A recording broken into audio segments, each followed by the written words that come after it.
Right then, back with episode 22 of the Midnight Pod. I think this is going to be a fucking interesting one. One of, in my opinion, the most impressive entrepreneurs we've had on in terms of shit you've actually done. Thanks, dude. Alex Packham. It is, as they say, a second name. Yeah, you got it right. From contentcal, which is a software company. We can dive into all that in a minute. I actually first met Alex, one time, 4 years ago, in San Diego, I think it was. Yeah. When we were very drunk. Yeah, random. You had fairly recently started the business. Yeah. And you recently got acquired by Adobe, which is that's like Champions League shit for entrepreneurs, I think. Thanks, dude. And yeah, I was going around the world in my dropshipping days. Yeah, I remember. Not paying tax properly at the time. And yeah, it was good fun. No, I think I was there. I went to like LA, then New York, and a few random things. I remember speaking to you thinking, damn, this man's living the dream. Yeah, it was just, it was in hindsight, to be fair. It was good. I was 22 at the time, getting fucking old now. But yeah, contentcal. Yeah. You built a software company over the past, 6 years? 6 years, pretty much all in. I had an agency before and then ran social for 2 corporate businesses as well before that. But yeah, I'd say really the journey, I always reference different times. The whole thing is 10, 11 years, like my career so far. But you're how old now?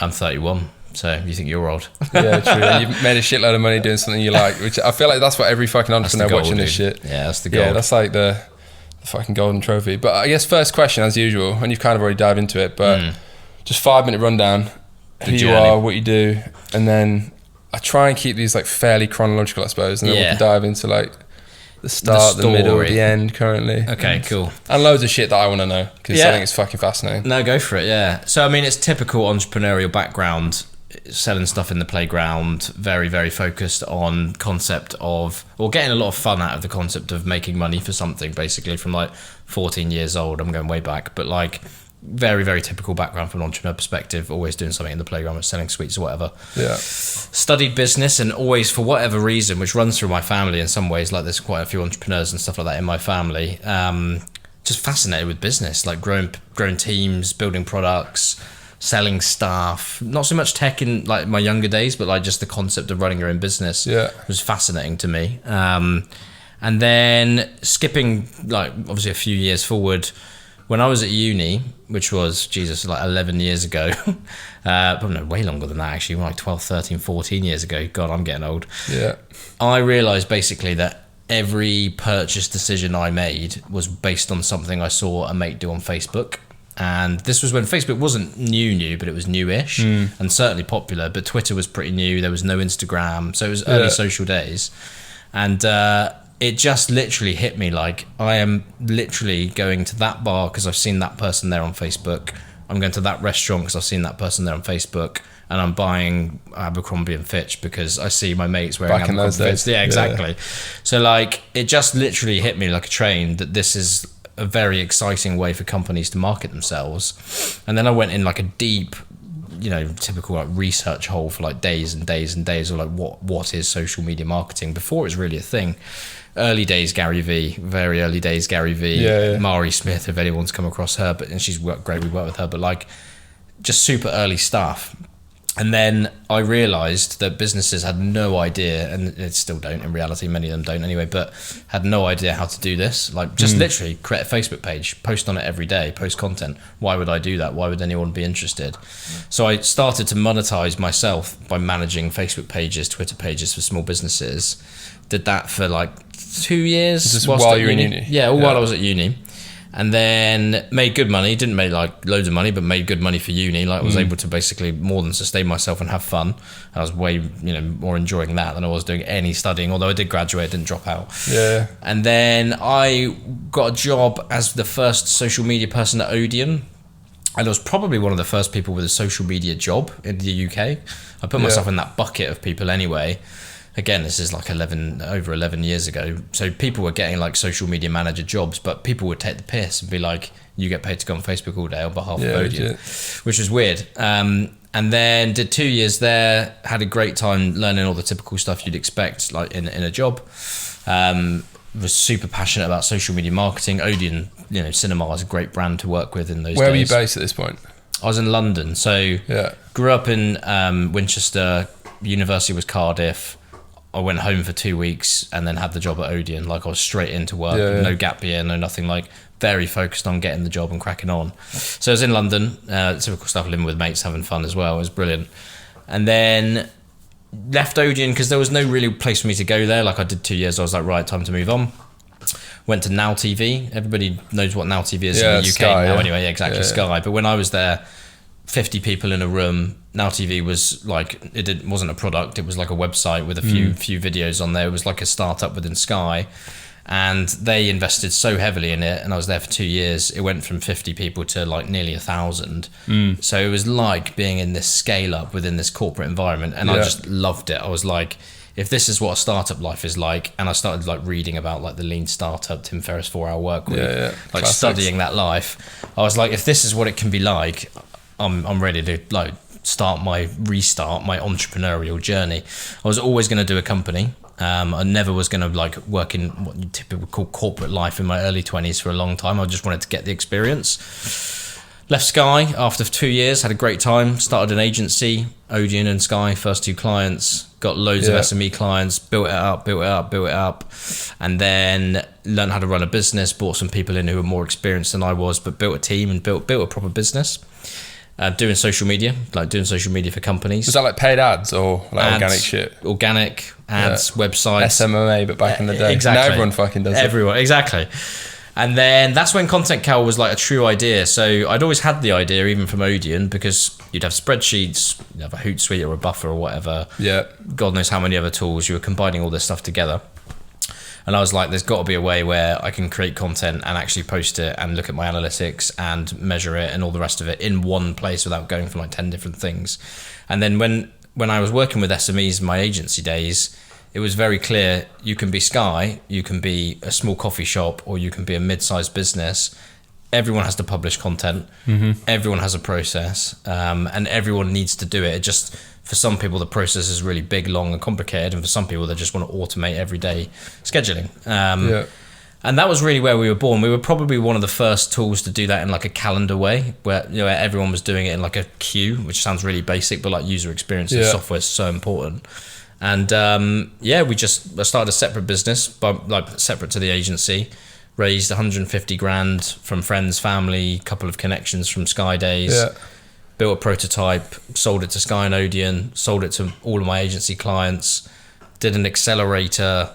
This is save the longer version, but like merged the agency software business together after this accelerator. How big was the agency when you started? I can talk about that. That was like, people-wise, 20-ish people, probably at our peak, 30. Over $1 million in sales. Decent size, profitable. Good clients. Good. All of it was retainers, so it was all consistent, which was sick. And then merged the two together, raised $1 million and then another $1 million. So did 2 rounds of like angel funding. So like 2 million over 18 months to really like turn the agency into contentcal. Which was a tough like journey, like going from agency to software business, which is one of the questions I get all the time from people building businesses now. Like that is hard. Switching business models is tough, and people and stuff like that. And then I'm going like round in time. If you think the start of the journey was sort of 2015, when I say I did the accelerator, that was 16. So 2017, 18, we'd made the pivot, if that makes sense. Like we were a software business. So really 18, 19, 20, 21 is when we properly ran it as a SaaS company, contentcal. So it's a messy journey, but like no journey in business is clean. So definitely quite a ride. And so you were 25, 26 when you started? I was 24 when I started the agency. 24, give or take, And then was it like, you had like a techie software background, I know? Because for example, if I wanted to start software, I wouldn't know how to start myself.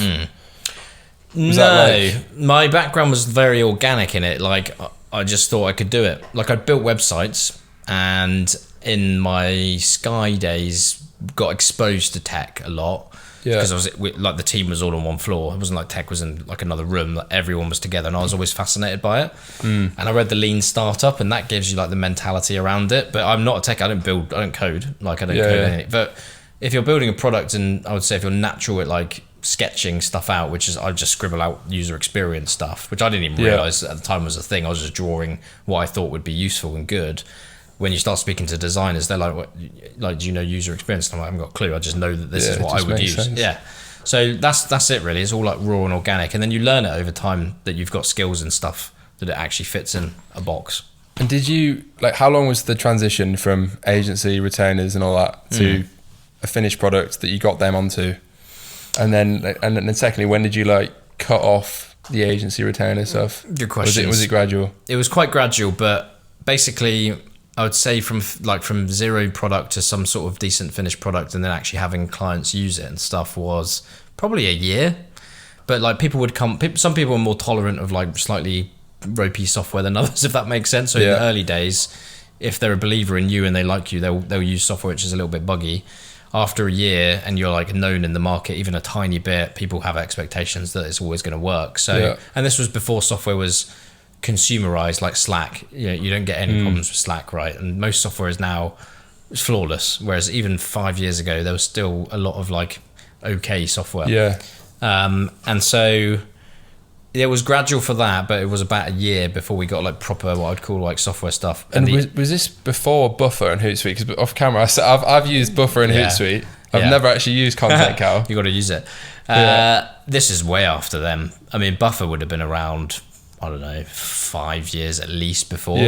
Hootsuite the same, if not longer, maybe. I don't know which one was first. So did you consciously come in thinking, yo fellas, quick one. First bit of promo for the pod. You may or may not have heard, I released a fucking ecom course a few months ago. Basically spent like 6 months making it because I was in between businesses, as you probably know if you follow my shit. I must say, 12 hours long, it's fucking quality content. I was going to drop it at like 1,500 quid with some bullshit guru-y webinar and all that rubbish, but as you know, it's not my main thing. I'm working on a new brand right now, very, very fucking much in the trenches, which is why I think it's actually a better course than everything else out there, because it's built on real experience of my brands in the past and my current one. I think it's super, super valuable. If you're interested in ecom, you're already in ecom and you want it to get into ecom, 0 to 1, starting a brand from scratch, then definitely worth investing in. Link is in the bio of this video, or podcast, Spotify, Apple Music, wherever the fuck you're listening or watching, and enjoy the rest of the pod. You know, was the intent to try and do something different, do it in a different market, like, or were you just like, fuck it, we'll just join the party and do something similar and try and do it better? We get asked that so many times. Like, if I think about it logically now, like I said about the calendar, we were until really recently the only product centered around a content calendar. I want to post this much in a week. Exactly. Yeah, that's what it says on the tin. Literally, that was our USP for ages. As a calendar, you could see stuff in the way that you wanted to plan it. It wasn't a queue. You know, it was built like a social media content calendar. And so it wasn't that we wanted to go out and destroy either of them or like some anti-competitive thing. It was like, I thought people want to work in a calendar because I worked in a calendar and like that's the way it had to be done. And it turned out that they all ended up building calendars, funnily enough. And you think you're just building it for you primarily to start with? Yeah, for sure. But knowing, because I was very plugged into the social media world, that lots of other people work like me. Not everybody, but lots. So that was our like USP. We built loads obviously off the back of that, but yeah, it's a funny one. But like to your agency point, we had to fade it slowly over time because it's just tough. Like it just takes time to change business model. But there does become a day, especially if you're morphing, you have to be like the agency. But they like legally two separate businesses. So how did you view it? They were at the start. They were totally separate. And then when I did this accelerator, we merged them together. And what was that accelerator? Sorry, more details. It's called the Accelerator Academy. It's London based. If you ever like doing a seed startup like from scratch and you haven't got that much experience, they are awesome. I've raved about them loads on LinkedIn and stuff like that. Run by a guy called Ian Merricks. If you really are starting from ground zero and you just want to learn how to build a tech business from scratch, raise capital, etc., definitely worth looking into. Is that where you got the funding from initially? That I got 150 grand initially from friends, family, contacts. And then all the other angel rounds came off meeting people through that and then meeting people like from interest and stuff afterwards. How much equity are you giving away at this point if you're raising 150k? Because I feel like, I mean, like I was saying to you, I've done similar size, slightly bigger recently. And I didn't really know where the fuck to start. Some people were telling me to value this thing at 50 grand. And I just said, well, that's not going to work. And other people were saying, push it as high as possible. And it's a really somewhere tough in the middle was the end. There's no like right or wrong.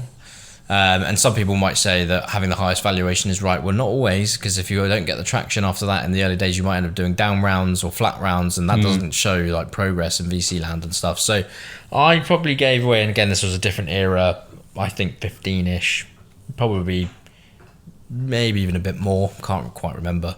But like, I could have gone higher even then, for example. And again, it just depends on how you run your business. Yeah. And also, if you're second time, third time founder business person, you're always going to be able to raise more money. And therefore, to get the optics right, you typically don't really want to give away more than 20% a round.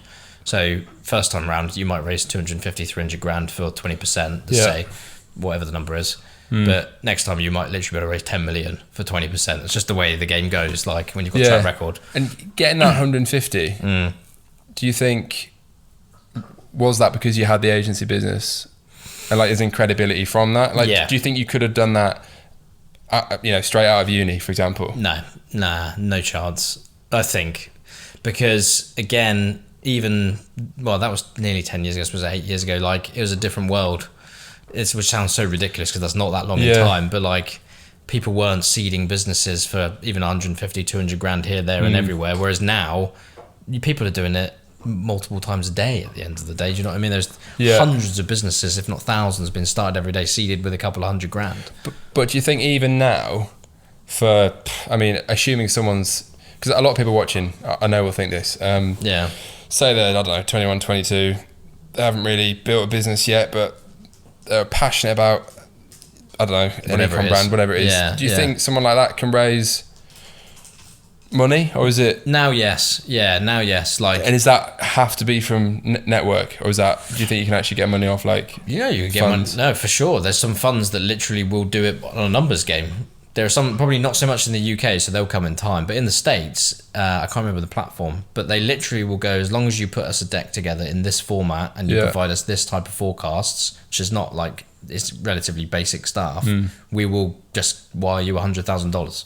Yeah. There's no questions, there's no due diligence. They just do it on a numbers game. They've got hundreds of millions to invest, and they just know that it's going to work. They take 8% flat or whatever it is. There's no deal. It's just this is what we take. We give you this, crack on. So I think now the game's changed. I think the world has embraced the concept that the more people that start businesses, the better. Whereas it was reserved for people who really knew like the legals behind it, the structures, like we were talking about this before. Like now you don't even need a lawyer to start a business. You go and see legals. Yeah, that's what I started doing. So exactly. So it's commoditized starting a business, which is a good thing because the more people do it, the better, and the more chances there are successes. So I think you can definitely do it nowadays, but 10 years, even 6 years ago, they're just not quite as easy. Yeah. And 150 grand then, starting a software company. So I'm very ignorant to software. Where are you spending that, and how long does that last? Did that get you to a decent product where you could actually start generating revenue, or? But it's again different era. So in my world, when I was doing it, 150 grand gets you what I'd call a decent prototype / minimal lovable product. Everyone talks about minimal viable. Nowadays it needs to be lovable. MLP. MLP, exactly. And it would do that, right? And there are two ways of doing that. You could do that in 3 months. You could burn all the money and do it in 3 months. I did it over the course of 9-ish months, give or take. So more iterative. And building product at any scale, small, big, is all about user feedback and looping that feedback and those suggestions into your product. Like, again, whether you do that in 3 months or 9 months, it's got to be a little bit of intuition, or a reasonable amount of intuition. But from that point onwards, when you're out, you've got to get feedback and get all those features and functionality built in. But you can get a decent product for that, but it is prototype territory. It's not going to scale. But you're going to have to rebuild it at some point. Yeah, and if you've got an idea then, say I've got an idea for certain app and I've got 150 grand to spend, what am I doing tomorrow morning to make that happen? Am I literally going on Upwork and hiring an Eastern European developer, or is it if you're doing that tomorrow? Yeah, good question. What's the best way to start? I would say if you're that way inclined, which again we were talking about this, sketch out roughly what you want. Even it doesn't have to even be remotely perfect, but if you've got whatever the expertise you're trying to build the app as, sketch out what you want. First of all, don't know any developers, find a UX UI designer that you can partner with that can build you a designed, clickable through prototype. So, like basically take your scribbles and turn it into something you can click through. No tech whatsoever. Take that to 50 to 100 people who are potential customers, show them the designs and iterate in designs, because you're not building anything at that point. And it will take 3 hours to get 20 design amends, whereas if you start with tech, you're building a technology product which you don't even know is legit. All right. Yeah, So true. do everything in design for as long as you physically can, and then when you get enough people going, I would pay for this, just looking at your design files or clicking through your prototype. Who are those people at this point? Mates, customers, networks, introductions. Yeah. Anyone who you think would buy or use the app, basically, and that they will give you their time, like proper time, not like flick through for 10 minutes. Yeah, I think it's all right. Like, I will look at this properly for you and give you some proper feedback. Like, I don't like this button here. Yeah. This doesn't make sense as a feature. This is amazing. Like, whatever that is. And then once you've got to a stage where your feedback is overwhelmingly positive, like 70-80%, yes, this is like great, I would use this or buy it, then start talking to developers and say, right, I've got the scope of what I want to build, whether it's Upwork, whether you go to a web agency, whatever. Only build it once you've validated it and design, because you can do that for like 10 grand. Yeah. You can design an entire product which is fully like ready to be built. So 10 grand sounds like a lot, but it's better than not spending the 150 and then throwing it away. So that would be my advice. Like, start loose, start flexible, only build when you really need to, when you're ready to build it. Yeah. Do you think, I mean, we're going to software, I suppose. Like, one point, I suppose in like e-com, which is the world I know, and probably more people watching this than software. Yeah. It feels like, well, certainly, maybe it's not the best way to do it, it's how I've done it. Like, I put something out into the market and then get the feedback and change it. But obviously, but that's because you can build a product for, you know, if you're drop shipping, like no money. You don't even need a product. Yeah, and even if you're making your own product, you can do it for like just a few grand, which most people can do. But obviously in software, like you were saying, it's a bit different. Very much kind of the opposite. You can test the concept. Expensive. Yeah, it is expensive. Yeah, you can. You know, mate. You can test the concept. Shush. Or we can edit that out. Yeah, that's fine. Yeah, you can test the concept of a software product without even building it, though. Same as you could with drop shipping. So, website, email sign up page. Yeah. Don't even have to buy anything. Pre-order if you want, type of thing, or put a deposit down. I mean, you don't do that in software, but like some sort of validation of the concept. But because software is so expensive to build. Yeah. And if you get it wrong, same with anything, you will lose people straight away. I've got a mate actually. I'm just thinking. Out loud. You should probably speak to him. He was on my podcast. Yeah. Guy called Adam Reed. I'm plugging him now. He's starting a software. He's trying to raise a load of money actually. Really? You should definitely speak to him. Just put him in touch. Yeah. Because I was speaking to him about this, and he's made a load of money in e-com, but now he's building software for print on demand, which is the model he's used to build his e-com brand. Yeah. But he was like, fuck me, it's going to be so expensive. It is. I was like, okay, Jesus, I don't know that world. The thing is, like, you have to think of it as R&D, which not many people can get their head around. Like, building software takes huge amounts of research and development, R&D. There's loads of government schemes as well where you basically can claim back 30%, give or take, of the cost. Yeah. And you also have to get around the concept that you're not going to be profitable for a long time in reality. That's just the way a software business typically is. Yeah.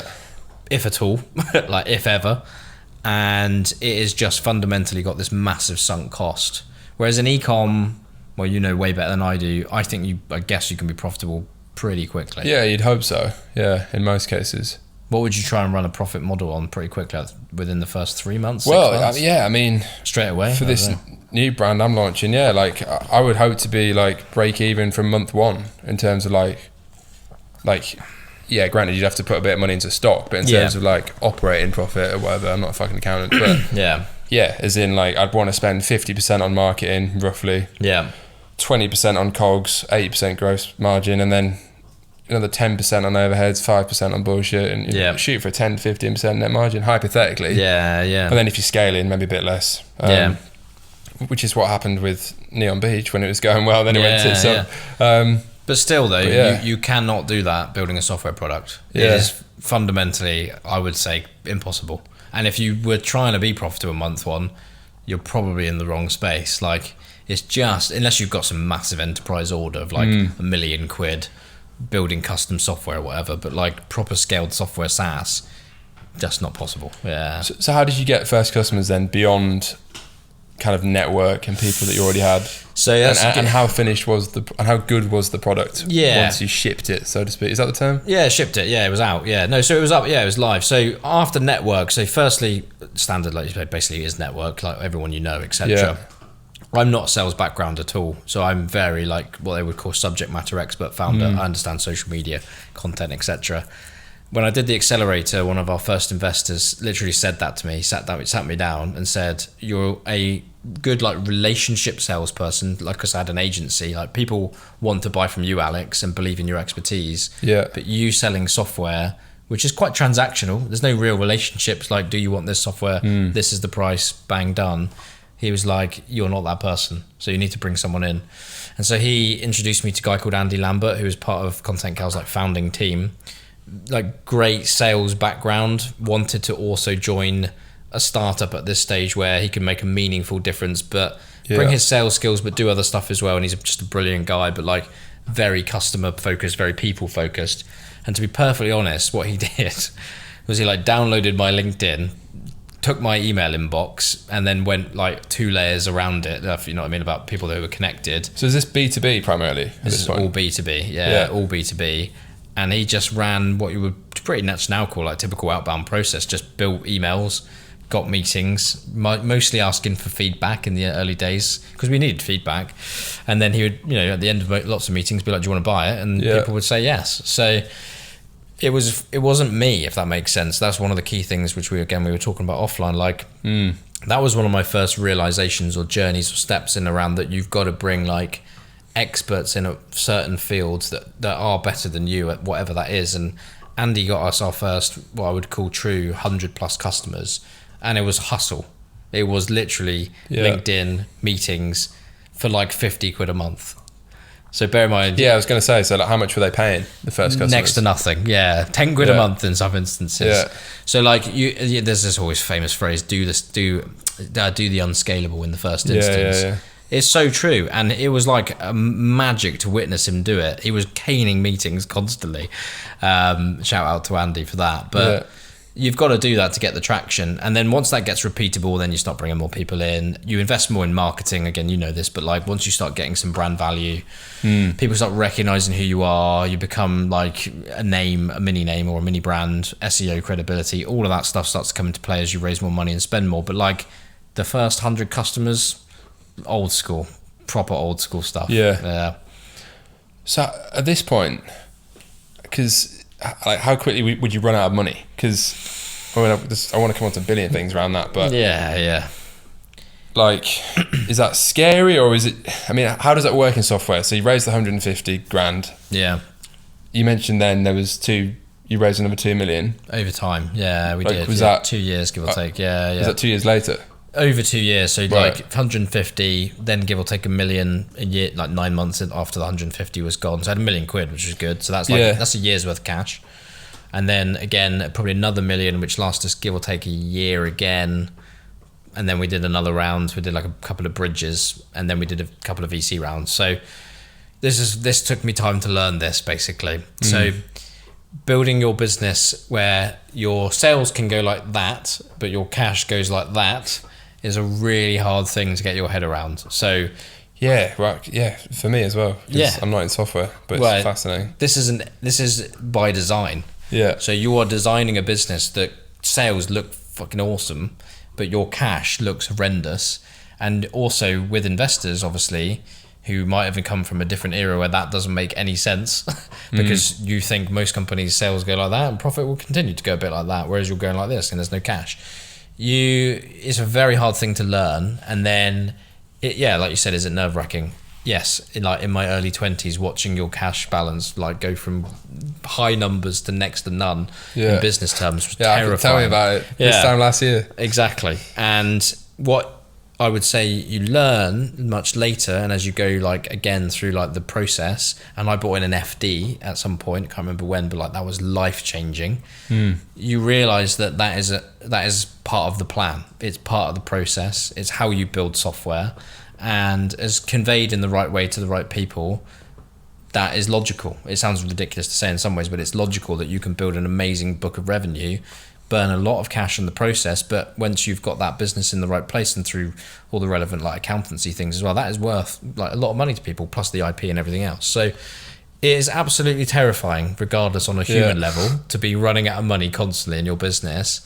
But when you get your head around it and you got to know when you need to fundraise, allow 6 months for that process to get cash in bank, and factor that into your cash flows and models and stuff like that. But again, at the first instance, mate, I was just going out raising money from people being like, can you give us this, give us that, we're raising 600 grand, I'll give you 20k, cool, can I have it now please? Yeah. So yeah, it's just, again, it's just back to the hustle stuff. But so year one then of contentcal, what were the numbers like, and also how much had you raised at that point? Yeah, to give like an indication of scale. Yeah, can't go into loads of details, but like high hundreds of thousands, like in terms of revenue in the first few years. I can't remember exactly, and bear in mind it's recurring revenue. So yeah, the compounding effect of recurring revenue, like compounding in general, is like the miracle of the modern world. But like, you don't start the year from zero. You always start the year from a base of whatever your last month's annual recurring revenue was. So that's one of the most like blessed things in software. True. You've always got cash coming in no matter what. So you can always run the business theoretically. You can't never not run out of money, but there's always an amount coming in. So you can be quite sensible with cash flow. What I can probably go more into is like percentage and growth terms. So we always did 100 to 200% year on year growth. Yeah. And that's actually, to be honest, way more important than what the actual numbers is in the early days. Like, can you grow that quickly? Can you continue that growth as the numbers get bigger? Obviously 200%, that's tripling every year. So say for example, you're £1 million, that's basically getting to 3 million quid. That's hard. That is really hard. But basically maintaining those levels of growth means you should, in theory, be able to raise money. And that was always the goal. Again, like, it's not about necessarily a revenue target, it's growth in order to raise the next round. And that's, again, a very different way of running a business. It's not like growth for profit, so I can fund X, Y, and Z from my own cash flows. Yeah. Can I burn X to get to 200% growth so I can raise £1 million or whatever the number is? So you're building a business on that type of metric, and then all the other stuff around it. But planning for a business like that, like I said, now feels incredibly natural to me. But unless you've been well versed in it, it's like, it makes no sense logically. Like I keep saying, like burning cash just makes no sense. Yeah. Right. So coming on to, well, expanding on that, like software, because like I always think about e-com. I look at e-com acquisitions all the time. Like you read about, I don't know, fucking, like valuations and stuff. And there seems to be like two buckets. There's like bedroom brands which sell for an EBITDA multiple. Yeah. Or like slightly bigger ones which sell for a larger EBITDA multiple. So instead of maybe like a 3 multiple, they sell for a 10 to 15x multiple. Yeah. And then you get these mad ones where they sell for 5 to 10x revenue and they're losing money. And typically, from my understanding, that's because they're bigger and it's a strategic buyer, like I don't know, the Hook Group or fucking PepsiCo buys them. Yeah. But that's e-com, which by the sounds of it is quite different to fucking software. And like, is there any software business which is actually like profitable, like at least early, or is it literally just the unwritten or written rule that's how it goes? So I would say one of the ways to think about it, there's no like right answer to this, by the way. There's no one like golden way, but like enterprise software, which would really mean you're selling to big businesses. So you're selling like 100 grand plus contracts. There's no, they pay annually. So like Salesforce and shit. Yeah, like Salesforce. Yeah, exactly. Or HubSpot HubSpot not so much, but like there's loads of versions. But enterprise sales, which basically means average contract value is 100k plus, and you have to pay up front, and normally it's multi-year deals. So say, for example, you're an enterprise software provider of, let's just say it is a sales tool. You've got a 2-year deal, so it's 200 grand, and the customer has to pay you up front. Yeah. There's no way out. That is a very solid way of building what I would call a profitable SaaS business. It's going to jump. Fucking annoying. Because you can literally generate 200 grand of, basically recurring revenue, and it's a 2-year contract, and normally they'll automatically renew as well. So unless the customer literally cancels within 3 months at the end, it's going to automatically renew.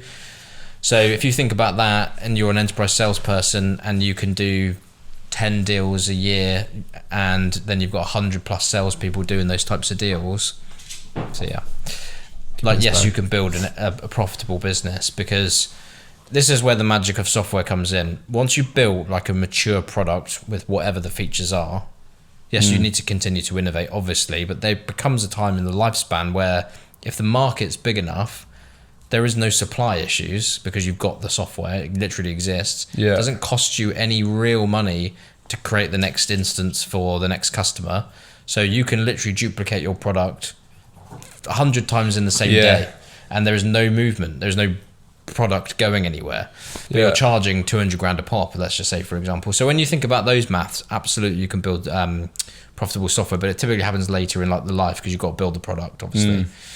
If you take more like low-end consumer style businesses, whether that's SaaS or consumer products, £9 a month, $10 a month, whatever, that's harder to get profitable because you still have to spend a similar amount of money, not like the same, but a lot of money to build the product. And then if it's month-to-month contracts instead of annual or quarterly, there's this thing called CAC to LTV ratio, like customer acquisition cost to lifetime customer value. Really, it actually gets like super complicated maths, and then you get like cohort analysis. Like every month, you look at the individual customers by month. Like there's a whole structure around it. Very, very hard to make that profitable in any short space of time. So you're building, really, to your point around like a strategic purchase, building a product which is like a great solution for a problem. That's the key thing. You're building a model which definitely still generates revenue, but it might take you 2 years to pay back the customer acquisition cost. So say it costs you 600 quid to acquire the customer, but you're only charging 10 quid a month. I can't do that maths off the top of my head, but you're talking like 2 to 3 years to get the money back. So you're building up a book really of great software, loads of customers in volume, and eventually, yes, break even / profitability, but really burning money and like losing money for a long time. And then the play really for that type of model, most instances, is that because your software is so great at fixing this problem, and you've proved X, Y, and Z in terms of customer points, revenue points, whatever, big company comes along and says, we need that. We don't have like that software solution. We'll buy it for a premium. Thank you very much. Give us the software, give us the team. We'll integrate it. Rather than you having to spend another $10 million like marketing this for your next round. We've got the economies of scale. We got 25,000 customers, bosh. And typically those like deals, that acquiring business, once they get the integration done and stuff, will make what they paid for you every year. So it makes sense, but like there's no, like I said, there's no one way of doing it. Like it's just different ways, different tactics, different strategies. And I would say that, again, with hindsight now, given like the process I've been through, building this like IP style deal, this similar to what we've done really, like contentcal was bought to be scaled. There's great like stuff in that because you can build a fantastic product. You don't necessarily ever get to the stage of profitability, but you get bought into like a brilliant business to go and fulfill your dream and mission. But it kind of like not fulfills it for you, but it gives you the scale, like you said, at the click of a button. But if you go down the true VC route or whatever you need to do to raise money, there's great stuff in that as well. And theoretically, you can build a bigger, more valuable business, but it's going to take you 10, 20 years kind of thing, realistically. So, like I said, there's no right or wrong, but it's quite, like I said, it's a weird, unique business model, basically. There's so many questions I'll ask off the back of that. I'll try and do one by one. But going back to scaling a SaaS business then, because obviously like e-com, typically like now you'd probably say a mix of Facebook, Google and TikTok ads. Maybe a bit of brandy stuff if you're above 10 million revenue, like influencer, all that crap. What's the approach with SaaS? I mean, ultimately, same principles, and you're getting someone to a landing page and they're putting their credit card in. Like, is it a similar approach? It's pretty similar. Media buying, all that sort of shit. I'd say the biggest differences are you need, how to phrase this, reviews and like advocates probably earlier. So I wouldn't say it's similar to influencer marketing for consumer or e-com, but you need like reviews on G2 Crowd or on blogs. What's like that Capterra one? Capterra, exactly, But there, believe it or not, there are like bloggers who review social media tools. Like there's a niche for everything. So like you need to work with those characters and those people and get their support and make them believe in what you do, even when you pay them. We all know what influencers, good ones, still, even if they're getting paid, only back the stuff that they like. So you've got to get those because you've got to get the credibility. SEO, I would say, is probably more important in software than potentially in e-com, particularly in the early days. Like you do need to try and rank for a couple of key terms, because otherwise you just, you put in social media tool or something like that, you're going to see Hootsuite, you're going to see HubSpot, it's going to be Salesforce. I mean, even contentcal is still quite low on that scale. So I would say SEO is key for a couple of key terms, and then it is trying to get the paid media model to work. But the golden thing in software is recommendations. Like, driving word of mouth. They call it everyone calls it product-led growth now. It's word of mouth marketing, which basically is building an unbelievable product that people want to tell people about. So if we were working together and I was the social media manager and you were my boss and I was like, Matt, I need to use this new tool. It's called contentcal. It's literally saving me 3 days a week. You'd go, all right, cool. For 50 quid a month, we'll do that. But if I'll put an affiliate link in the bio. Yeah, exactly. Cha-ching. Thank you very much. But then I go, brilliant. I'm now going to tell all my social media mates about it. I'm the first, the first 100th user of this cool new platform. I need to tell everybody because that makes me look cool. Yeah. That is where it all comes down to. Like, word of mouth and recommendations is priceless in every business, but in software, massively, definitely.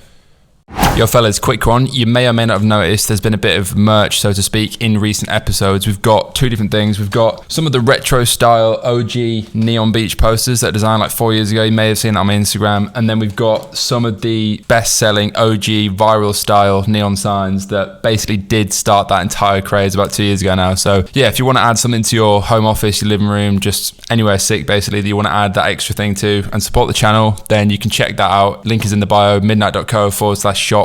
And yeah, just an aesthetic item to complement the process, I suppose. Cheers for watching and enjoy the rest of the pod.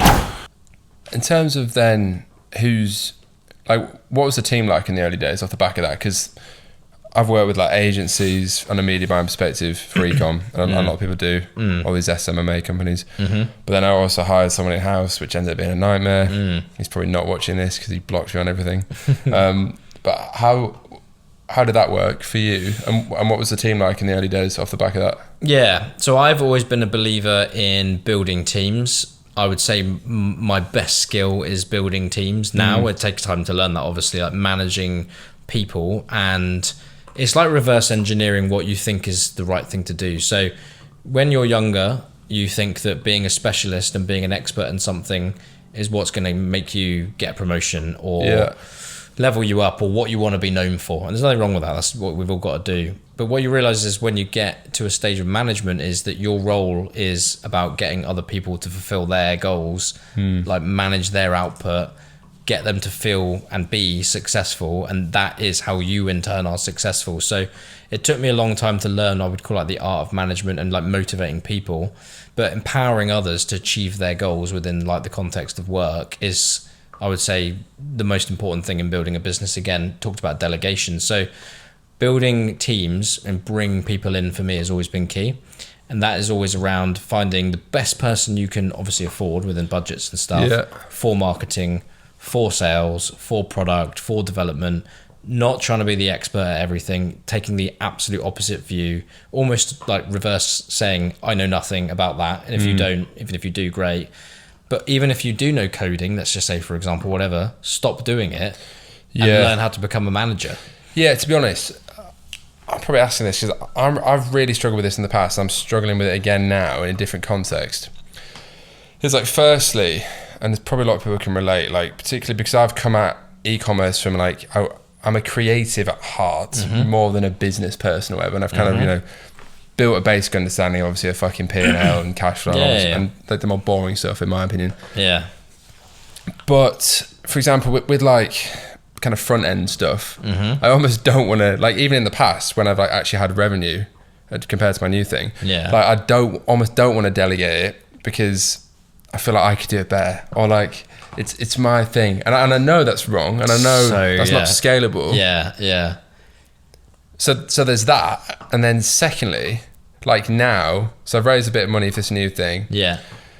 And I'm probably more conscious of not overspending because of what happened in the past business. But then it's who should I hire first? Because I can technically do it on myself because I'm pretty general, resourceful guy. Particularly like front end stuff. Like I could build the brand, the website, everything myself and get it going. Like even the product stuff. Like But then I'm like, at what point should I?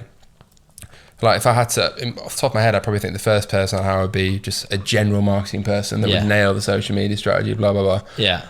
But then it's like, even within that niche role, it's like, well, should I hire someone that's 21 and you can pay him 21 grand a year? Or should I be looking to hire someone that's like worked in a fintech startup? And do you know what I mean? Like, I know exactly what you mean. Where's the tipping point between hiring to grow, but also not overspending, but then at the same time you can't be like scared of spending. Because otherwise you're getting nowhere. Basically. Exactly. Yeah. That's like 5 million questions. There's those. I can break a couple of those down though. So, firstly, if you start a business, you have 2 jobs, like 2 very, very, very distinct jobs. One you're going to do straight away, one you really have to learn. And founder and CEO, some people like to take the piss out of that, but like there is a big difference between being a founder and being a CEO, or whatever you want to call it, managing director. Yeah. So, as a founder, yes, you should be frugal.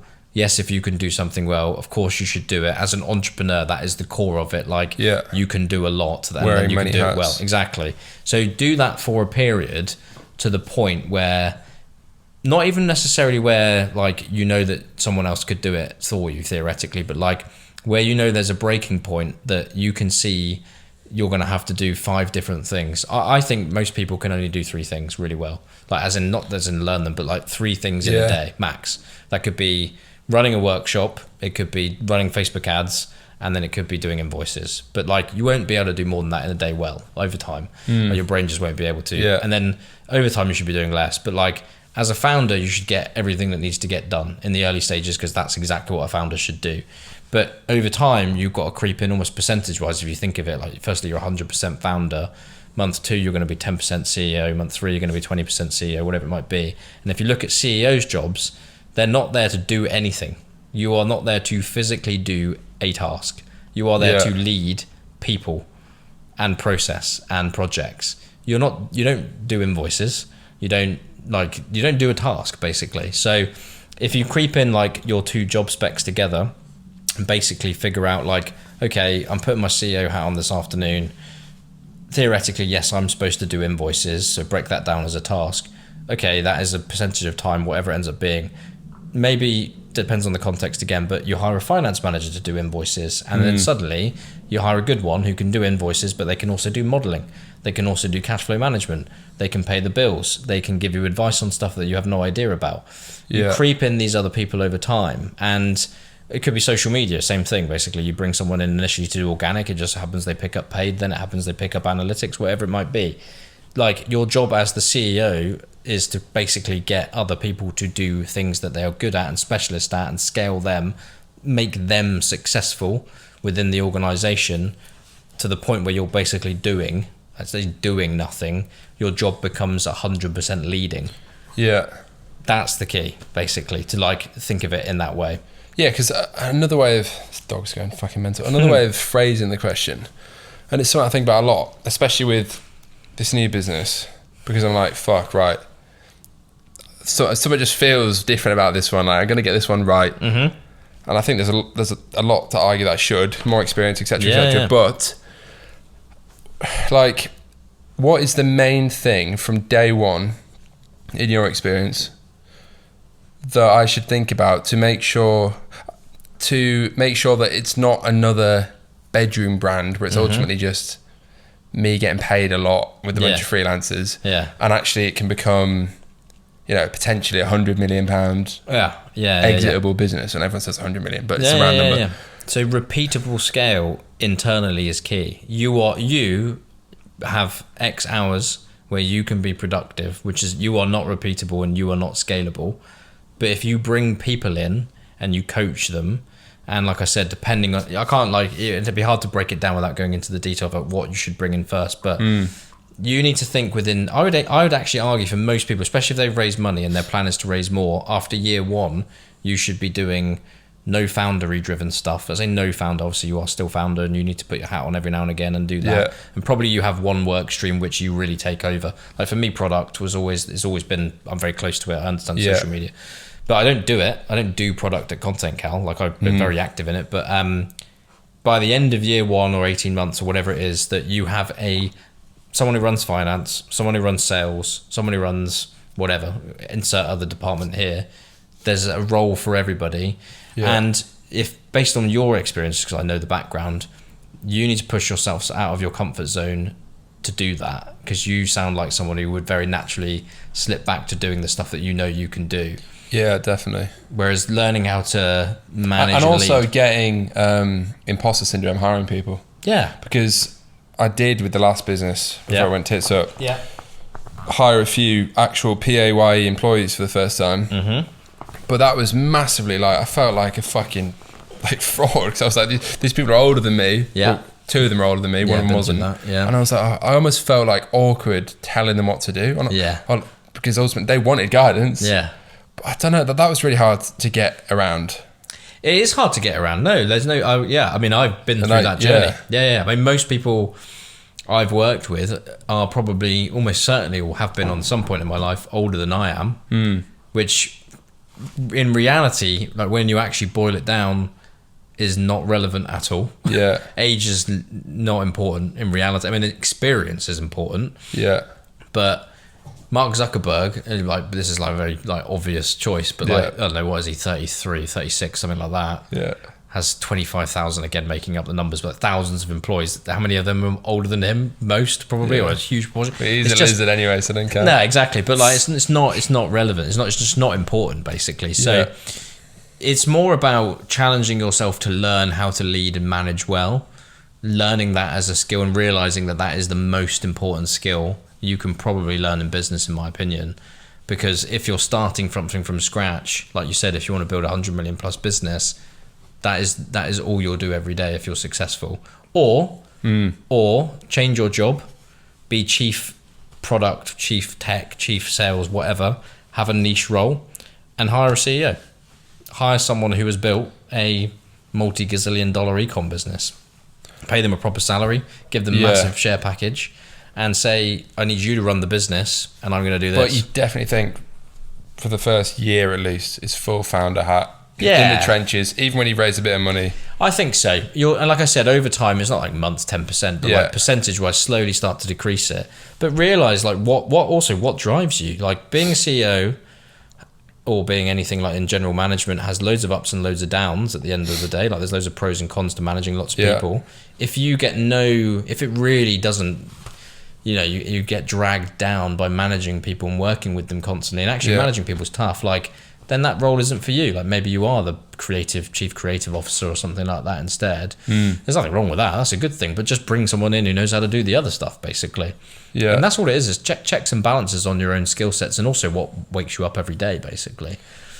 Yeah. You've got to reverse engineer the goal. If you want to get to 100 million, you will not get there by yourself. Yeah, because I was listening to a podcast. Fuck it, I'm not crying. I've got bloody hay fever or something. Whatever he's chewing. Jesus Christ. I think it was my first million podcast or whatever. I don't know. I don't really listen to that many, to be fair.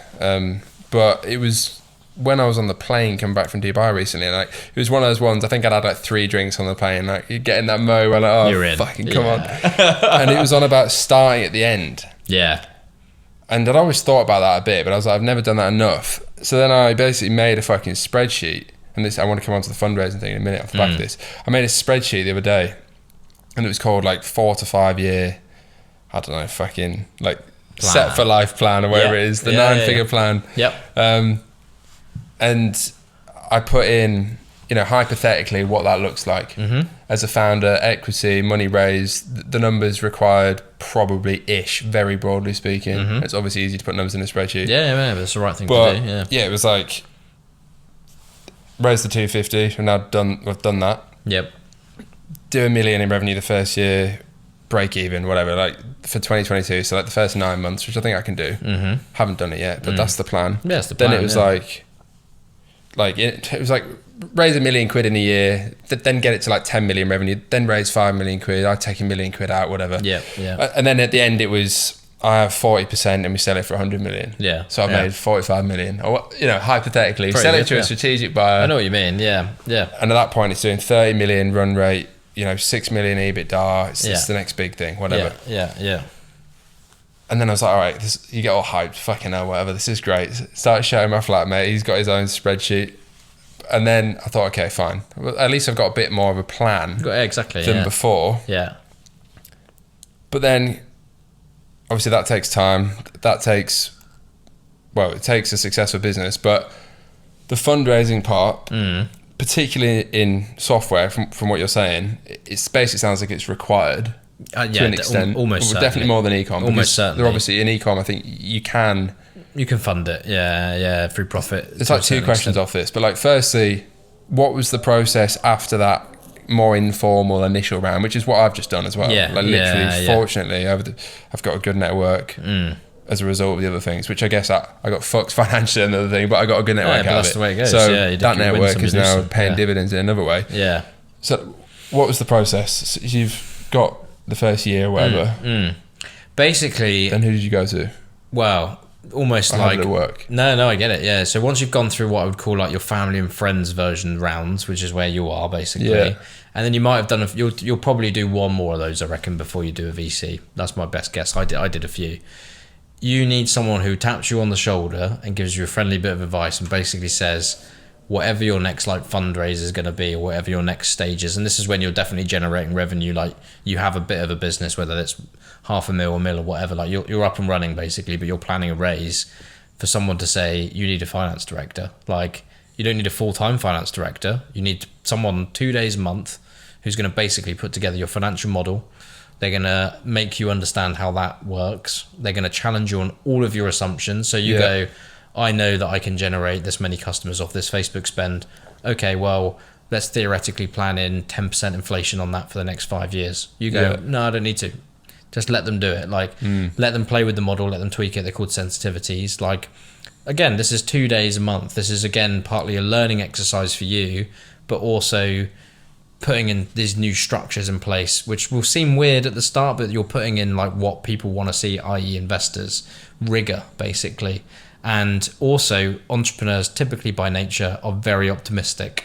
Like, we always put the upside. I call myself a cynical optimist. Well, there you go. It's a term I've coined recently. Yeah. Well, I love that. But like, this is I found this so hard. Like, when I first working with an FD, they're pessimists, and they are paid to be pessimists. Accountants and all those people. Give me the worst outcome. Yeah, exactly. Yeah, they love numbers. But when you go to raise money, you want to overperform. You never want to underperform. Yeah. And that typically means, and getting into the habit of, baking in a non-optimistic view, which as an entrepreneur is hard. So get that person in, whoever they are, find a really good one that you can gel with, and listen to them, and build in a proper financial model for 5 years. Yeah. How do you find that person? Mine through network. Yeah, mine through networks. Very similar to what you just said on fundraising. If you go to someone who's invested in your round, I mean, I would say any like reasonably sizable business, they have a part-time or a full-time FD. Yeah. Find a portfolio FD. There's also this thing called the FD network. I've never used it, but there's like loads of them available basically. Mostly it's about finding someone qualified in like a financial accountancy thing. I never know what they're called, but like there's some things you have to do. And then someone who's just recommended, or someone you've interviewed heavily. And be like, build me a 5-year plan, and then go through it many, many times over. And that plan will underpin your pitch to your investors. So the funny thing about VC investing or any other investment round, whether it's mega angels, etc., is that 5-year plan is like the guiding, solidifying, persuading document that you have thought hard about what you're trying to do. Tick.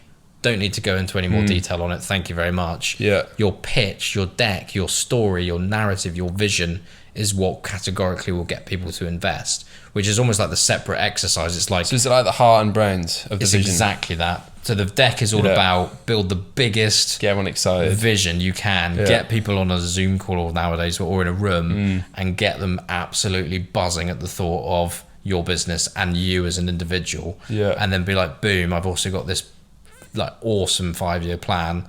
Have a look at that, stress test it as much as you want, and ask us whatever questions you like. I'd like $1 million, please. Like, that's the way it is. So I was just talking about this today to someone. Your pitch is all about building the biggest, best business you can. You don't even need to get there.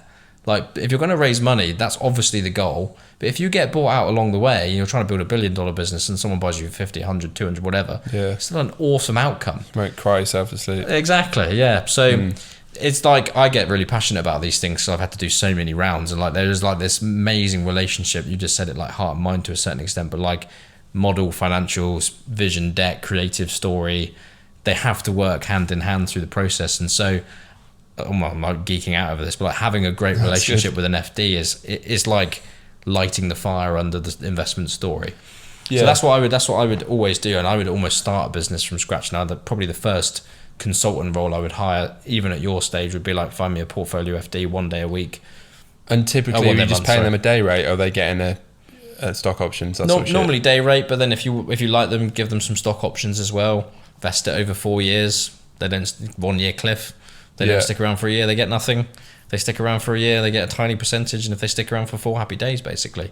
Like ours is amazing. He's like become a good friend. He's like, but we're so different personality wise. But like, if I was starting a business, I'd be like, hey, I need a model, can you help me? And he would know exactly what I need because he knows I'm useless at that area. Yeah. But like, I know how important it is to like growing the business basically and funding it. So when you've got that then, so, and for myself, hypothetically, in a year's time, if I go and try and do like a more formal round, whatever you want to call it, Series A, whatever, blah, blah, blah. Like, are you typically going to XYZ fund to pitch, or are people knocking on your door saying, we've got a shitload of money we need to deploy, blah, blah, blah? You'll get both. So you get the automated / non-automated inbound, people coming to you saying, hey, love what you're doing, can we talk? Yeah. What people forget, and I was rubbish at this at the start, is that you now need to qualify them. I mean, I was getting like PE firms that only invest 100 million coming to me for contentcal, and I was like, well, I'm raising 10. They were like, well, this is pointless conversation because we only invest 100 million at a time. So you need to qualify all of your inbounds because most of them are automated. And to be honest, an inbound investor, unless it's like actually introduced, like a random cold inbound, is very unlikely to come off in my experience, just my experience. Like you get random emails. If you get like a, hey, me introducing you an investor, that's because I know there's interest, so that's different. And then I would say real rounds, or most rounds, come from those types of introductions. So you go out to your network and say, here's my deck. Never send your financials up front, just the deck. Never send any financials up front, not even in the deck, like just the idea, because if that's what piques someone's interest, like then you've got them on the hook for like the core reason of the business. Financials need to back up the plan. They're not the plan, if that makes sense. So get like warm intros and get lots of referrals, have loads of meetings, be prepared for like 90% no's, 95%. That's just the way the game works. And you're looking for a market of one. You only need one investor to say yes. Because realistically, once one is in, maybe they'll fill the round, or they will bring in 2 or 3 others, basically. And so, you need a process though. So there is a bog standard process to raising money. I was watching the podcast the other day with the guy who sells businesses. It's very similar to that. Like, build the book of people who might invest. Do the outreach yourself. I've literally bring them through the process. A Google spreadsheet of just quite literally, it's split by rich people, i.e. angels, and funds, particularly in the UK and a lot of them in London. That's where you are, And it's just like a hypothetical list. Like, when I get to that point where I want to raise more money, and I can go to XYZ or maybe they'll come to me, hopefully. But it's just, no, you want to go to them. Do you think? You definitely want to go to them. Is that the better way around? 100%, yeah. Because you have, like I said, most inbound that will come to you will have already got terms in their head, which probably aren't the best ones. They have sized you up against competitors, or they've sized you up against, deals they've done before. Yeah. Of course, this is my typical view. There's always anomalies who come to you and they're like the best investor ever, but you haven't even sold to them. Like, you haven't told them your story. They've just made an assumption based on what they've seen. They haven't come and heard your 10-year vision or 5-year vision. They haven't sat in a room or a Zoom call and got the tingles and gone, oh my God, this is unbelievable. Yeah. Have you heard of this shit? Like, so the process my opinion, has to be driven by you. And you've got to bear in mind, if you're an angel who wants to be found, or you're a fund that wants to be found, your business is investing. You make money from investing, so you want these opportunities. Yeah. And I didn't know that at the start. Like, when people gave me money, it was like quite an emotional, like, oh my God, I'm going to do this thing. Yeah. But you've got to realize, like, if someone's invested in you, they can afford to lose the money, and it's part of their way of making money. Like, they're going to get another hit if you don't make it, kind of thing. Yeah. I was speaking to Jack, who founded Wayflyer, who I'm very fortunate to have as an investor in my new thing.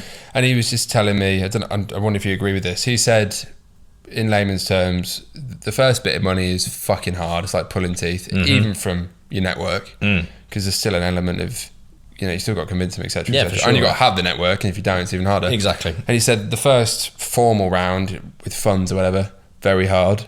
Very hard. And then he said it gets easier. For sure. Yeah. Is that, have you found that? And do you think that's because it's almost like social proof of the fundraising? Totally. Like if they X, Y, and Z is invested, all right, we'll invest. Yeah. And it's like jumping on the bandwagon, It's a so momentum true. thing. Yeah, 100%. Like the first formal round, there's some stats around this, but it's such a low percentage of your chances, even if you get a referral. So yeah, I mean, I fully agree. When we got our first institutional round, Fuel Ventures, you should have someone from Fuel on this. I actually DM'd them. Did you? Yeah. And they replied, to be fair. They were one of the very few that replied, and they said, we like it, but we have some...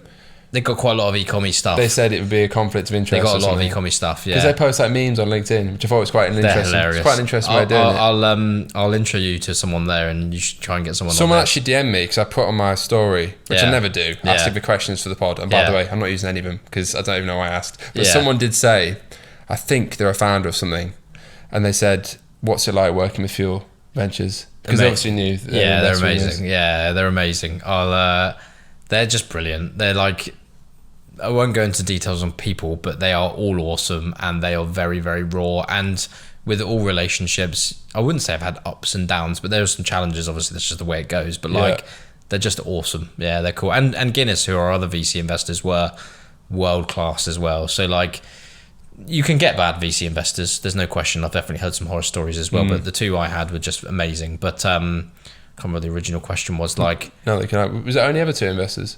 There was loads of angels, but that was the only two big ones, two big funds. Right, yeah, definitely.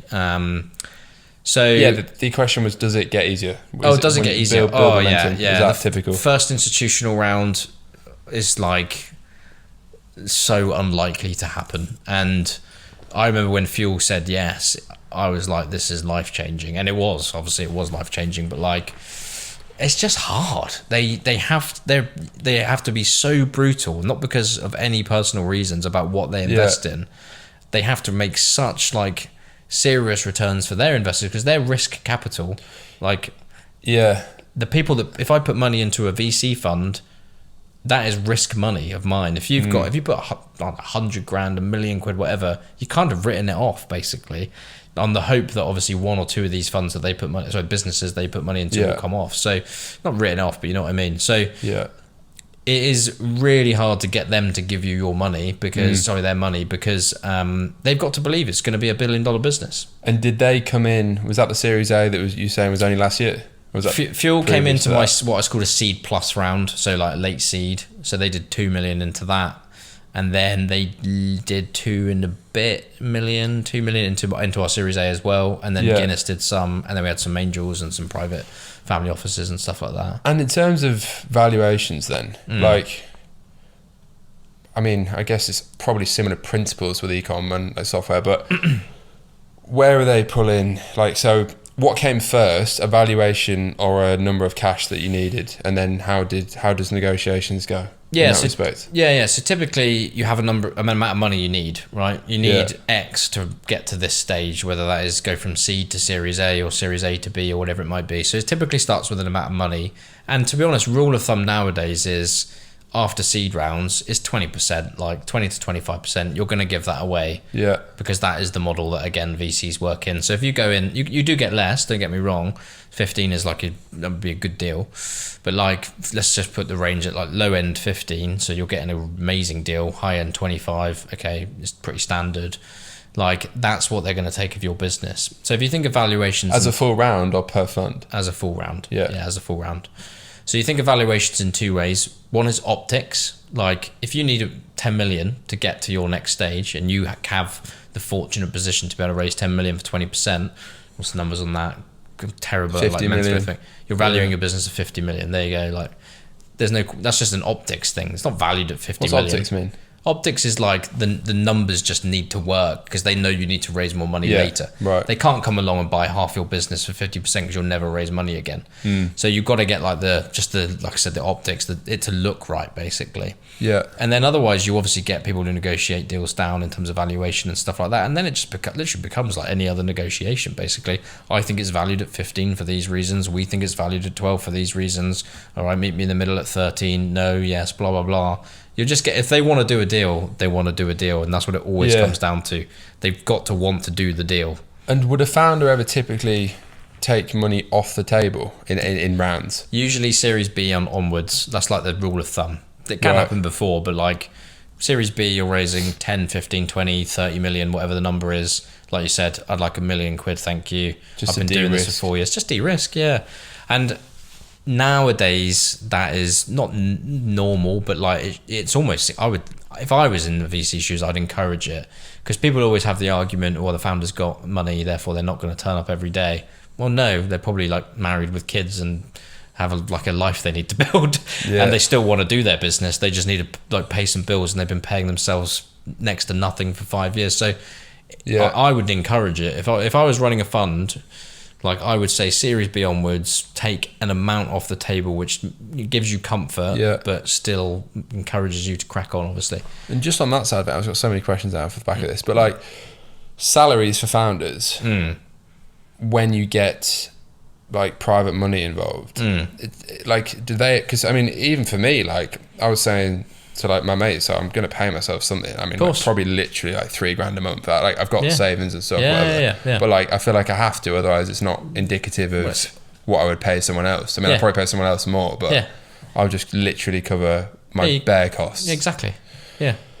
Like is that a big part of negotiation, or is that like a rule of thumb typically? Do they even have a say in that? Yeah, they have a say. VCs especially. Some angels will, but like of course they have a say. Like just budget for it. Just say I need $80,000 a year to live, or I need $50,000 or whatever. They're not, like you said, I need to cover my costs, have a bit more, and then expense some stuff as well. Like just create a package. To be fair, $3,000 a month does not cover my living costs. No, well there you go. Then exactly, It's probably more like 5. Yeah, but there you go. But just be transparent about it. It shouldn't be again this touchy subject. People need money to live, like, and nowadays living in London or any major city, I would argue realistically, like if you've got like a standard of living like you have, you need a decent package at the end of the day. Obviously if people like want to start it and have a lower expectation of salary because perhaps they're starting like at 20 and their only job they've ever had is like $20,000 a year, perfect place to start. $25,000 a year is going to get you set up, kind of thing. It's all relative. So but this whole concept of salaries being contentious, obviously you're not going to pay yourself like $250,000 a year on day one, but you need to be paid a decent amount where you don't wake up every day and this whole ramen noodle culture, like that is not right at the end of the day. Yes, you should be frugal and not take the piss, but like you need money. Like there's no point bullshitting. Put it in your budget and make it a bog standard thing. And that's the other good thing about having an FD. They'll go and say, well, I work for 5 other businesses, the benchmark salary is this, so therefore chuck it on that kind of thing. You need money to live, for sure. Another big just thing is like, do you think funds, like broadly speaking, investors, angels and funds, are investing in the founder or the business more? The founder by like a magnitude of 10,000. Oh really? Oh, for sure. Yeah. So most funds, particularly, let's just take funds, if they're investing in a segment where it's SaaS, e-com, whatever, healthcare, etc., like they want to invest in those spaces. So they've already decided they're going to allocate a percentage of their investment to that industry, and therefore then it's just finding the business. So finding the business, okay, I like marketplaces, I like e-com, I like SaaS, etc. within healthcare. Cool. Whittle it down even more.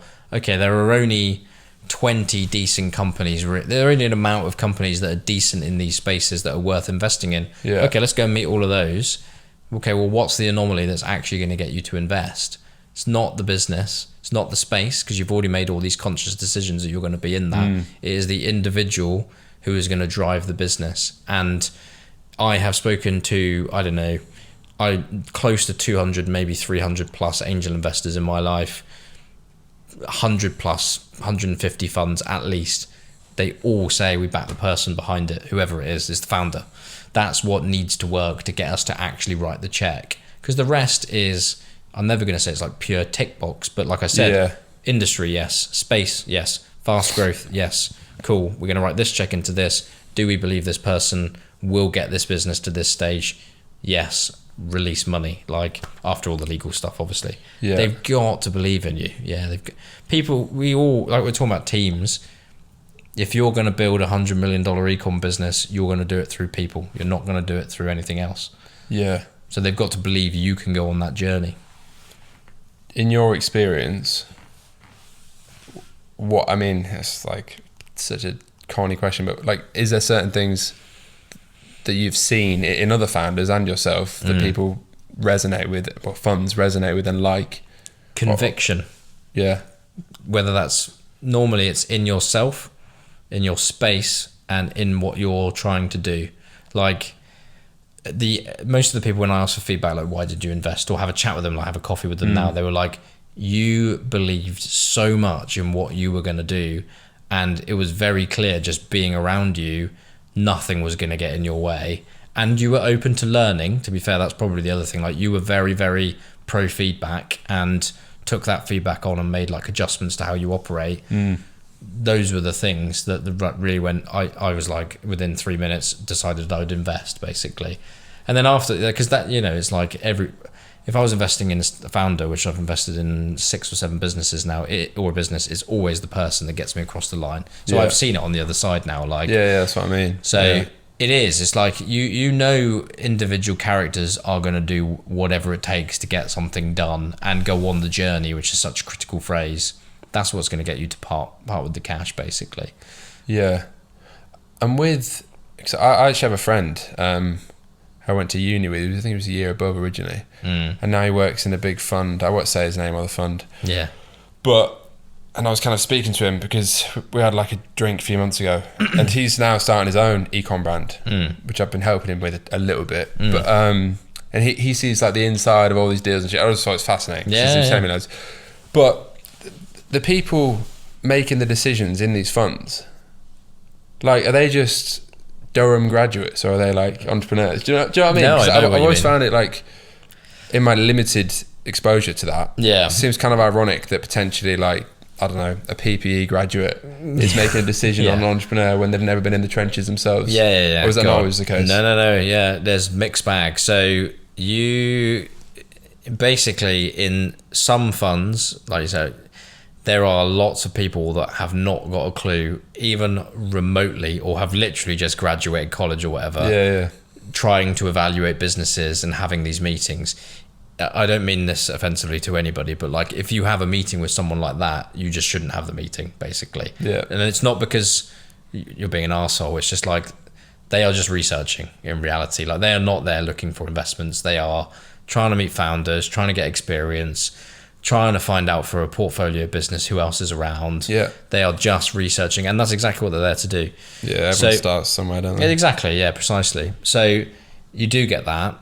If you get like quite far into a process and someone junior is a blocker, then you never built up conviction with the person who was the decision making anyway. So never worry about like the junior or the associate that might sound like a bit like trying to block the deal. You haven't got the main person regardless. Because if the main person, like the principal typically in the fund, wants to invest, it's going to happen. It's just a matter of time, and it's just a matter of them being your advocate. So there's like complicated things, but like, they create these structures because obviously they can only do so many deals a year. So they need loads of no's. Like, you need more no's than yeses.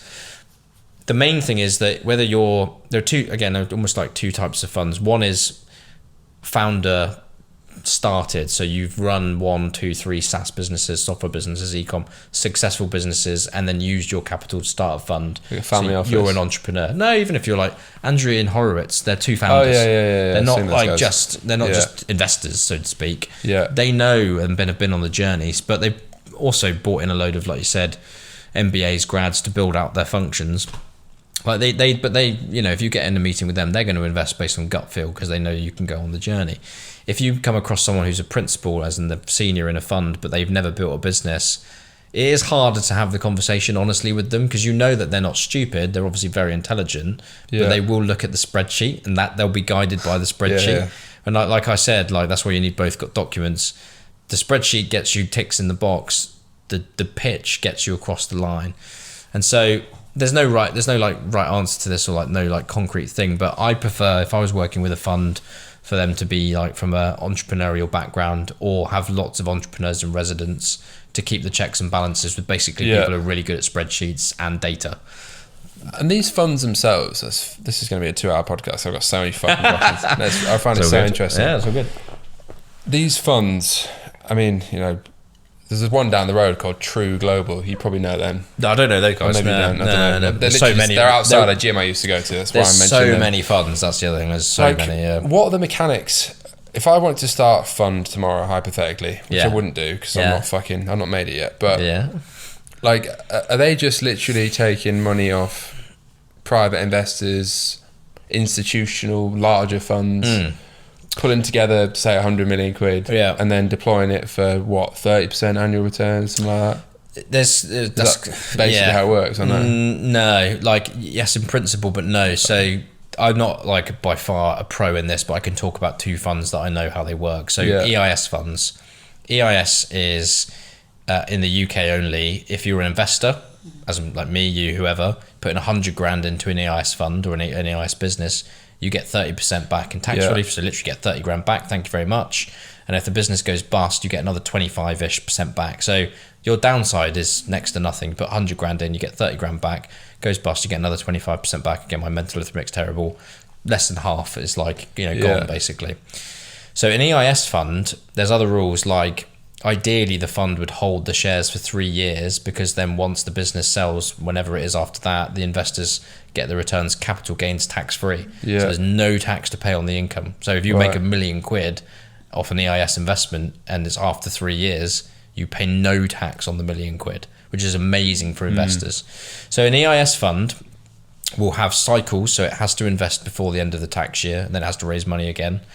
They will only invest in EIS accredited businesses, which I think there's loads of rules around that. 5 years, like not trading for 5, I don't know, I can't remember. There's like rules around EIS investments. They have to deploy the fund within the time period. So if you raise 10 million, 20 million, 30 million quid, you have to deploy the EIS money within the time period. And there's like a whole load of rules and strategies around how to make that money work within that tax scheme, basically. And so they will have, criteria around EIS eligibility that they want to invest in. A VCT, venture capital trust fund, I don't know all the mechanics of it, but basically has its own set of rules around that mechanic as well. Different tax relief, different time periods, typically bigger amounts of money, but like, again, they want to hold for a period because their investors get tax relief and stuff like that.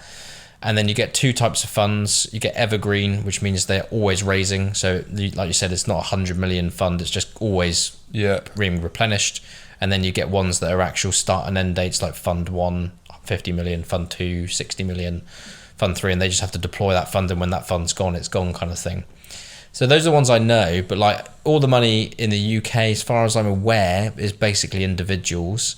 In the States, this is why they've always got bigger rounds, because like universities can invest in and universities, surprisingly, believe it or not, like have ridiculous amounts of money. I bet they do. I think Harvard is the biggest investor in the world. Like, they charge dons 100 grand a year. Well, exactly. So like, there's more sources of funds in the States for bigger checks, basically, and in the UK, it's really, I think it's quite regulated. So pension funds in the States can invest into startup funds, whereas in the UK you can't.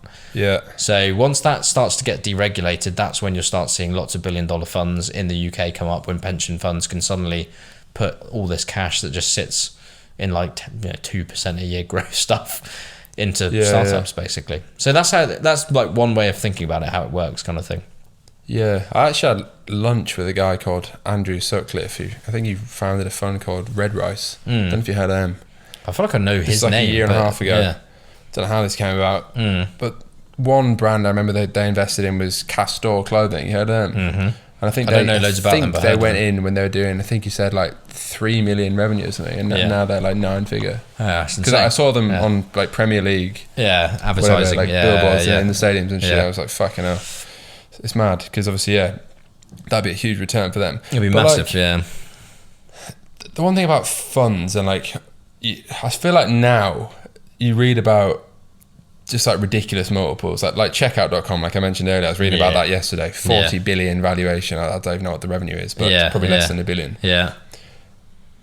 Like, how much of it is just like you want to sell to, like, these funds are just putting bigger numbers, and like the value of the fund and the businesses they're investing in is based on the idea or the presumption that a bigger fund will pay more for it, and ultimately therefore it's worth that. And how much is like the businesses they're investing in are actually ultimately like either going to be profitable in the future or some other thing. Do you know what I mean? Have the entry. You read about some of these businesses and just think it seems like inflated. Yeah, for sure. I would compared say to like your typical 2 to 3x EBITDA acquisition. Sure. Yeah. But then I'd rather be the guy that sold for 10x revenue. Yeah, of course. Of course you would. Yeah, exactly. Basically, this is my view on this. There's always no right and wrong. Like, there is an oversupply of money in the world at the moment by God knows what the order to magnitude is for the last, I don't know, 10 years, let's say 20 years. And so that has skewed everything, just massively skewed everything, to the point where, like you said, putting a value on a business, I can't remember, I don't know Tesla's numbers, I don't even know if they're profitable, they're recently profitable, is $1 trillion or was $1 trillion business, but has made a profit, I think 1 quarter in its existence maybe, but it's an amazing business and shows no current sign of lack of growth. And if you think about it, it's electric cars, it's the pioneer, probably has another 100 years plus of quite aggressive growth ahead of it. For sure. Okay, the market has clearly priced that shit in. If you can value a company like that, again, whatever the numbers are, multi-billions, if not trillions, you're valuing it on the future potential of that growth. You're not valuing on what it does today. And it is made up. I mean, we can go very philosophical. Money is made up. Yeah, I always think this about market cap because, one question, then another point. Like, do you think then the most important thing in a startup is growth rather than necessarily performance, i.e. profitability? It changes at stages, So growth in the very early stages, mission critical, like revenue growth is so important as long as your market's big enough to support it. And there's so many dynamics to this. I could talk about this stuff forever, but if you have a very, very big market, and it's constantly growing, your business therefore should be able to get very, very big and be very confident that it can continue to grow because more and more people are entering the market to buy the product, for example. Like social media marketing, that's going to continue to grow for a long time. There's always going to be new people doing it. Therefore, there's growth in it. So I would always focus again in a tech startup and most other companies, to be fair, in the early stages, revenue growth. As you get more mature, you then get into what's known as unit economics, as in like reducing the cost to acquire a customer, making them more profitable, like making sure that those metrics add up, that you can scale in a cost-effective manner, basically. You might not still be making money, but not burning at all costs. You've heard that phrase, I'm guessing, like burn at all costs. It goes back into the metric around, like you talk about market cap, what's, same as any deal, what's it worth to that individual or that company. So let's go strategic buyer, like I said, that buys a business that's, say, doing $1 million in revenue, but they buy it for 10, 20, 30, 40, whatever the number is. But they know, because they've got 50,000 customers who would buy this product, they can make the same money back every year. It's worth them, and they've got cash, like they're sitting on dead cash.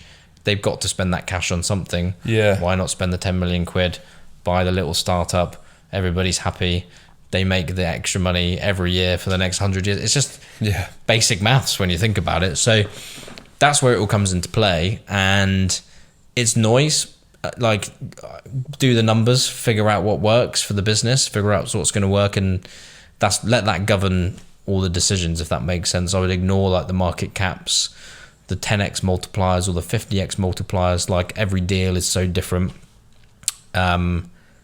There's always a region and a logic to do a deal at the end of the day. Like, if you're investing in a business where it's like $1 billion valuation, but they're only doing 20 million in revenue or whatever it might be, you're pricing in the fact that it's going to grow so much to the point where someone, like you said, is going to buy the next set of shares at the next price. So there is no easy answer to it. It is just like a very confusing big I'd definitely rather be on the side of because there's actually one interesting anecdote at the back of this. Again, I won't say her name, but this girl I was introduced to recently, she's like, I think she's younger than me actually, maybe my age, incredibly intelligent. We're potentially going to work together in some capacity on my new thing, but she had a drinks brand which had done, I'm not joking, 20 grand in revenue. She got acquired for 7 figures cash last year. Really?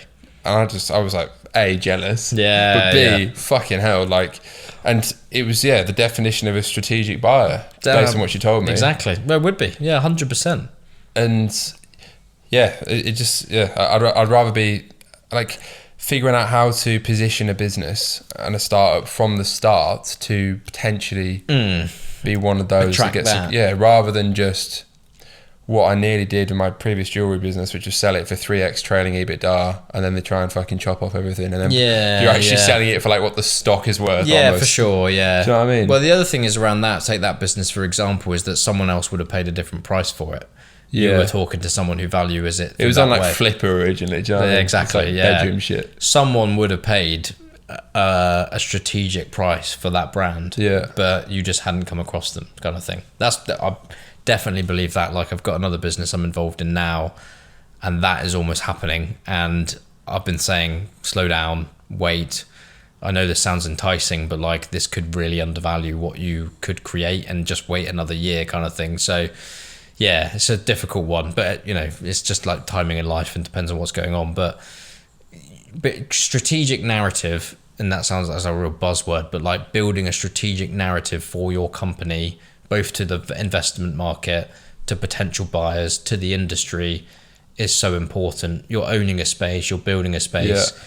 And the other thing is like truly understanding the dynamics you're operating in. And I'm like, I always sound so geeky when I say things like this, but really studying like the big movements in your space so you can frame your business in the context of that space and where it can go. And believing in it is like where value truly lies. There's another like really great like thing, I can't remember what this is and whether it's the UK stock market or one of the American ones. Something like 90% of the value on whichever stock market is what's called intangible value. It's got nothing to do with the numbers. Nike is Tesla's a perfect example. Like perception is reality sort of thing. Yeah, it's got nothing to do with the numbers. Yeah. Intangible value is driving a lot more value, like even in numbers, ironically, than the actual physical numbers on a piece of paper or the cash that they have. Yeah, that's such an interesting way of putting it. It's a great concept, and that's why brand is critical. Like, especially in an e-com business, like. Look at, I don't know, Nike's not a good example. I don't know what a good one is, but like Warby Parker.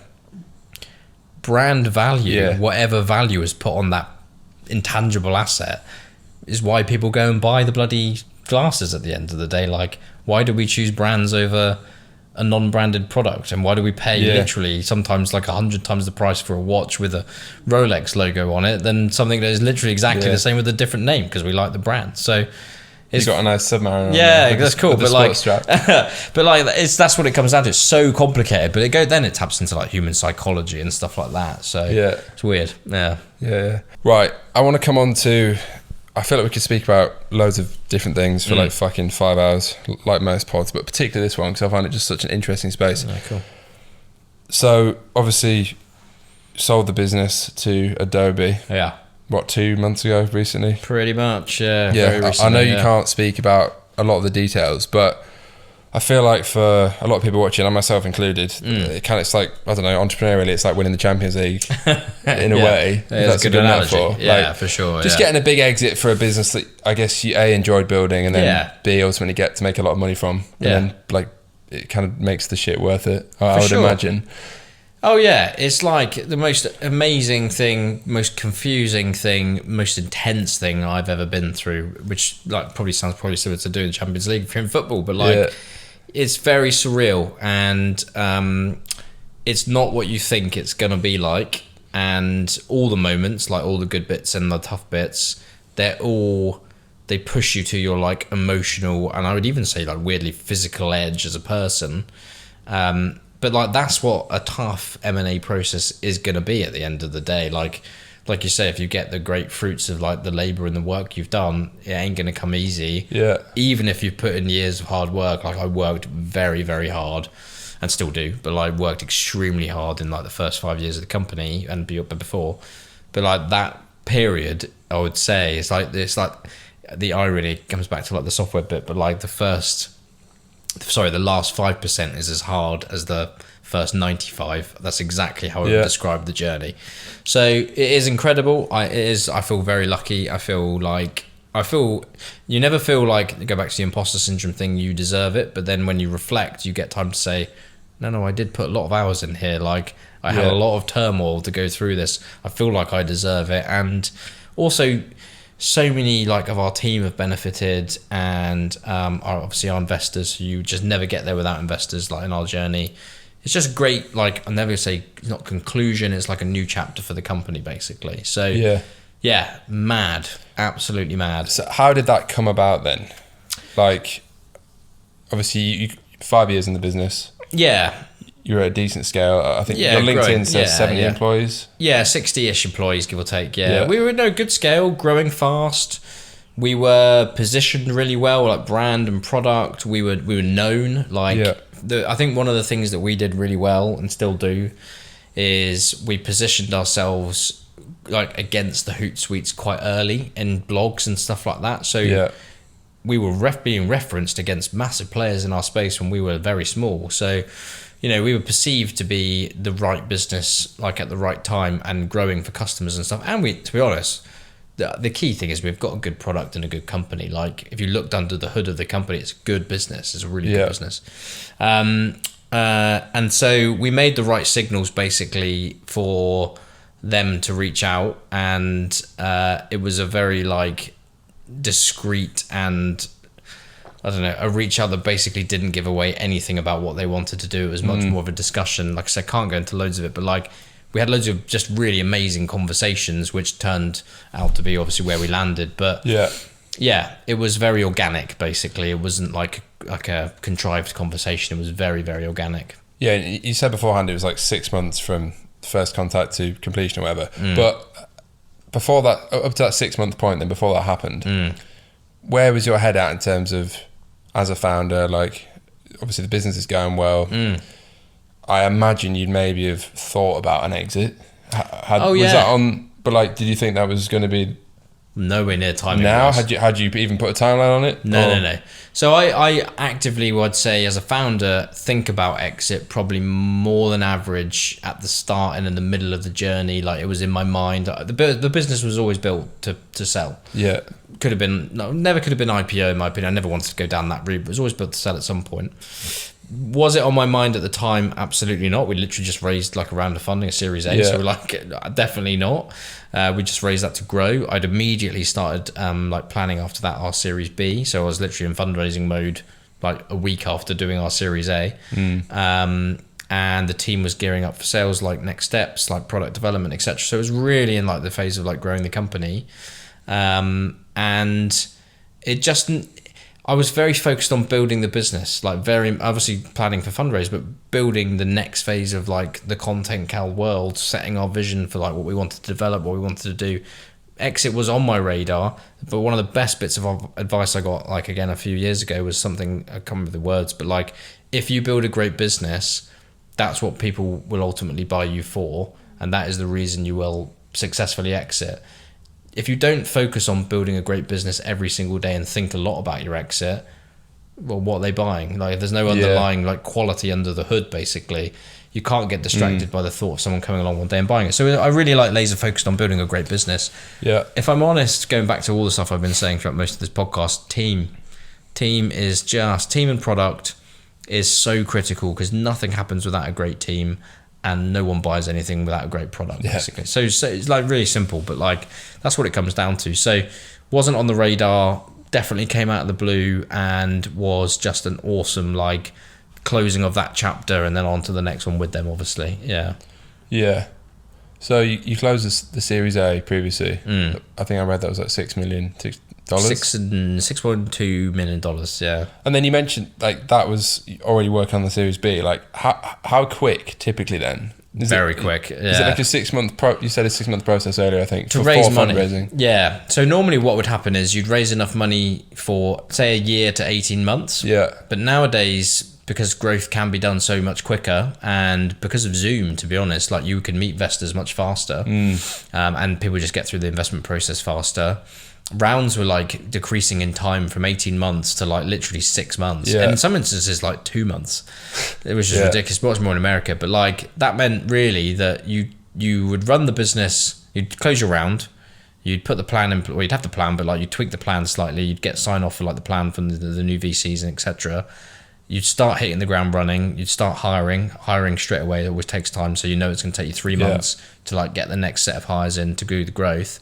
And then literally after 30 to 45 days, you'd be back out. I was rewriting a Series B deck, planning the next strategic narrative. Is that because, like broadly speaking, you knew you'd run out of money because you're pushing the growth, or was it kind of like we said earlier, like just a strategic plan so because you wanted to like raise the value of the business you want to for go again. A potential future exit? Yeah, exactly.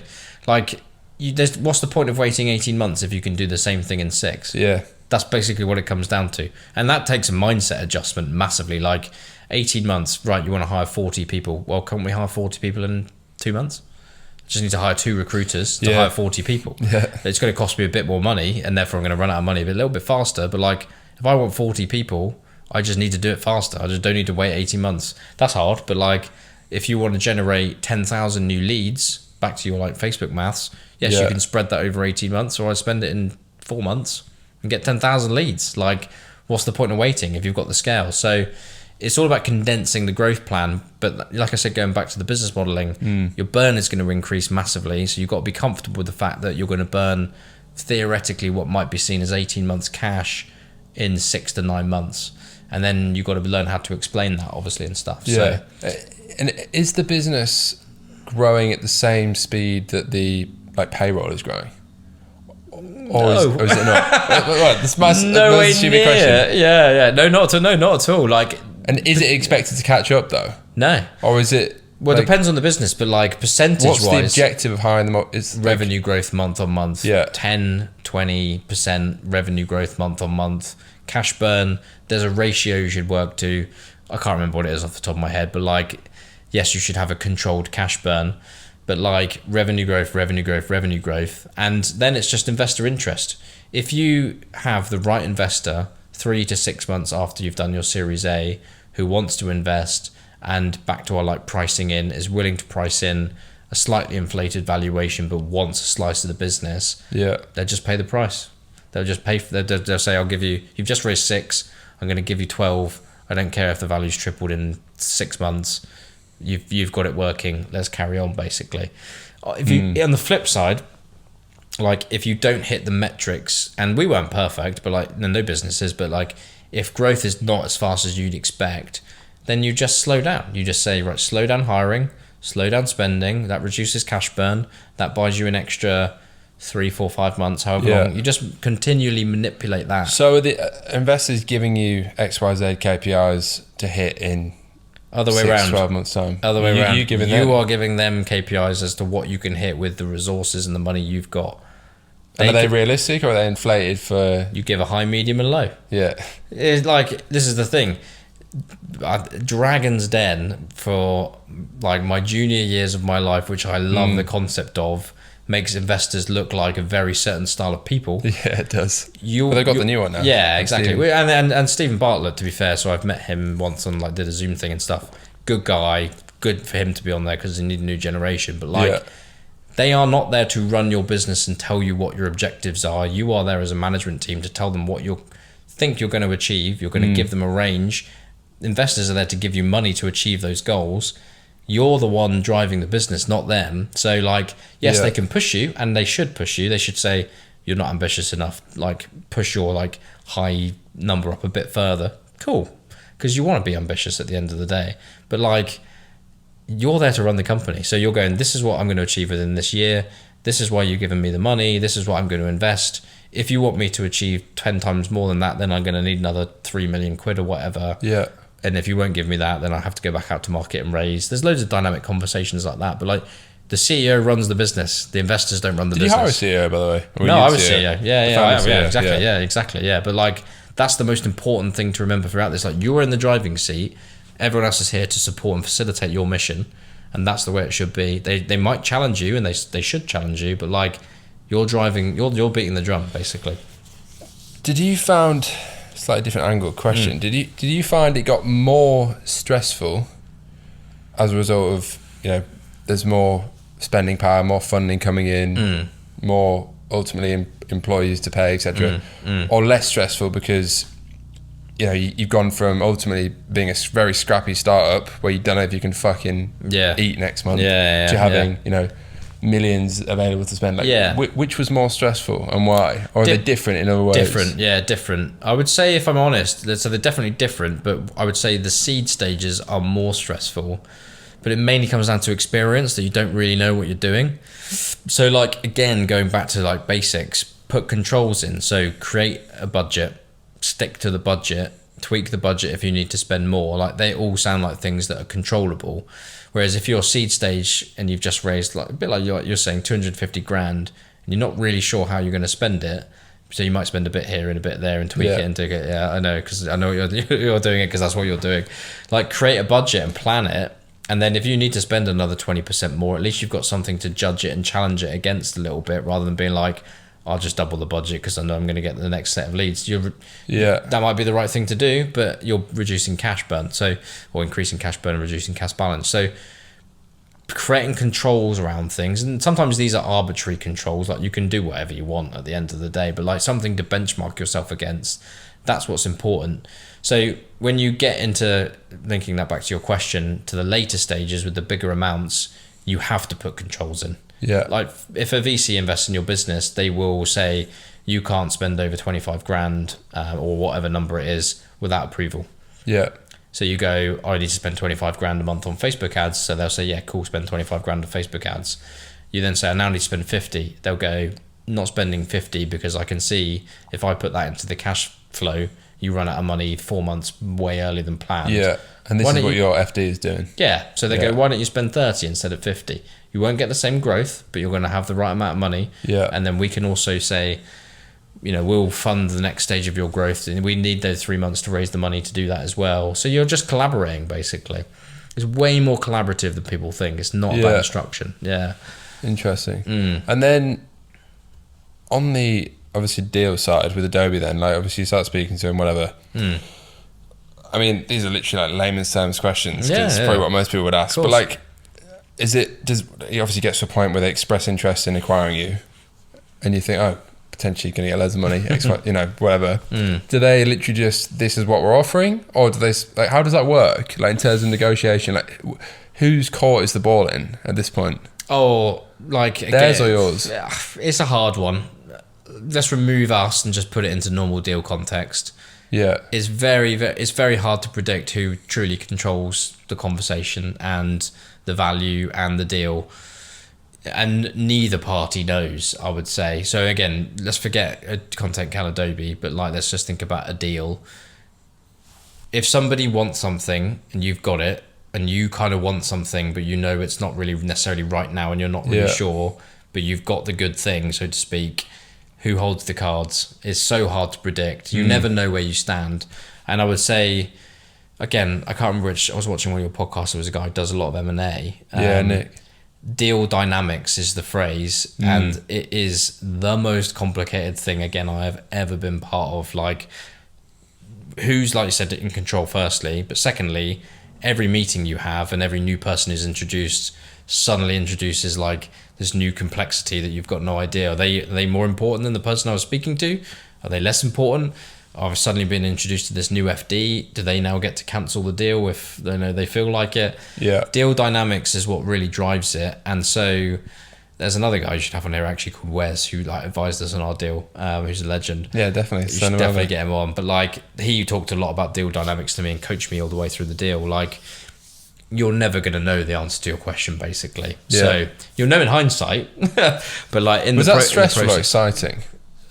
Both, but like horrendously stressful. Yeah. Amazingly exciting, but like horrifically stressful at the same time. Is the toughest thing I've ever done and been through in my life. But at what point though did you decide, like mentally and emotionally or whatever, to all right, this is what I want to do, we are going to sell the business? Because obviously previously you said it wasn't massively on the radar. Yeah.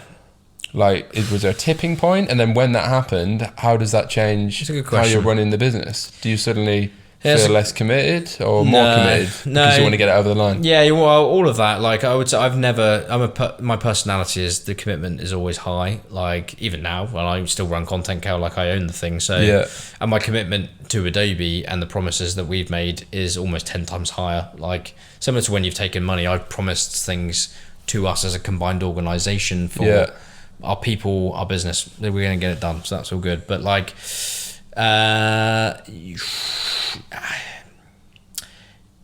you know it's right when you've just so cringe, but like you'll just know, like and it will be backing towards like people thing. It's because the people you've met in the acquiring company you feel very, very in tune with. And again, company culture, we haven't actually talked about that at all. That's probably a good thing, because that's a podcast. There's a podcast in itself. But like a lot, if you feel alignment on that front quite naturally, you know you're going to land in a good place. So obviously the money box has to get ticked, and that's not just for you, that's for like all the VCs and like the investment criteria. So you have to get to a price everybody wants to agree to. But really the 20 other tick boxes, culture, alignment, people, plans, market, blah blah blah, they're the ones that really matter, and the weighting has to go really heavily towards, if those are really speaking to you, you can mentally say, like, this is just the right thing to do. And that's where I got to. I was very, not quickly, but like over time, really certain that, if I'm honest, like, and I said this straight to them, even in like pretty much the first meeting, if contentcal goes to Adobe and that's where its new home is, there is no better, like I said, ending to that chapter and starting a new chapter in the combined world of us. Because Adobe is a huge organization. With, I mean, who doesn't have something of Adobe's? Like, use it every day. There we go. Yeah, exactly. So what a great place to end up. Like, so for me, it was, like I said, just a tough and amazing and challenging experience, but like amazingly fulfilling. And I'm almost like, can't wait to get started. Well, I've already started, but like, carry on what we're doing with them. So exciting, mate. Yeah, it's buzzing. So how does that work beyond the deal as a founder then? I mean, we mentioned it before, but like, are you locked in for X amount of years to produce X, or what? And is that typical? Oh, look, there's normally always an earn out, like, or some sort of deal like that. That's just bog standard. Again, forget our deal for a minute, but like, there's always something like that in place. And I don't think people should do deals unless they either want to get out on the day and just part ways, or you want to be there and be part of the combined mission. I'm very like an open, honest person with everybody. Like, I wouldn't have done it and said I wanted to stay unless I wanted to stay. So I'm very happy to like put my time in and absolutely get this done, and like, you know, fulfill what they want to fulfill as well. And then it is like having a job, funnily enough. Like, and I've only been doing it for a little bit, but like, it's very similar. You think of your new owners as your new VCs. You manage it in the same way. You might have different priorities now, etc., etc. You just adapt. And that, again, we haven't touched on that. That's a whole podcast in itself. But like, adapting, change, embracing that, I like that, so I'm good at that in my head. Yeah, you just have to go with it. Like, don't put up barriers to what they want to do. You're there to facilitate their plans. Just get on with it, kind of thing. So, did you get other offers? We didn't engineer any others. No, we could have, but like, nah, we were like very content with the conversations we had, basically. Yeah. We had other offers on the journey. Right. And we had other offers weirdly in the process. Oh, yeah. But not, it was going too stressful. Yeah, not to that level. Yeah, nowhere near. And we didn't have other offers on the journey. We had a couple of approaches, basically. Yeah.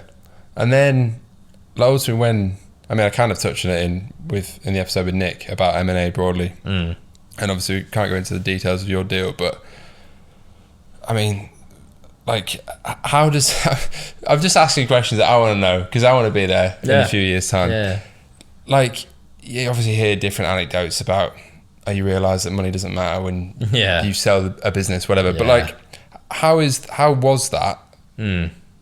Like, well, just for you, how was that for you? Like, you literally build a business for years, and ultimately you end up very wealthy as a result of building something cool. Which, like I said, I think is the ultimate fucking goal for any entrepreneur. Yeah, sure. Like, does that change the way you view the world? Do you, like, fucking philosophical question? Yeah, no, for sure. I think it can. I think it really depends on the person. So I think for some people it can very quickly go to your head. I think for some people it can allow you to do some stuff you've wanted to do, and you try not to let it affect you. And look, for some people it can literally ruin their lives. Like you hear about this with the lottery and stuff like that. I think the thing for me is like, again, person, right? I'm a planner. I had a financial advisory company already in place, ready to do this as soon as it happened. So I wasn't like, okay, I'm going to treat myself. I'm going to buy some stuff. Like I want to buy a Tesla and stuff like that, which I haven't even bought yet, but like I want to buy some bits. Yeah, cool. Move flat, etc., etc. But the rest of it is then, all right, well, again, my personality is not to take this amount and then that's it. I'm like, okay, that is massive achievement, pat on the back, plan for that, buy some cool stuff. And then how do I 10x? How do I 100x? Yeah. You're not going to do that overnight. You're not going to do that like by probably not necessarily doing like another company.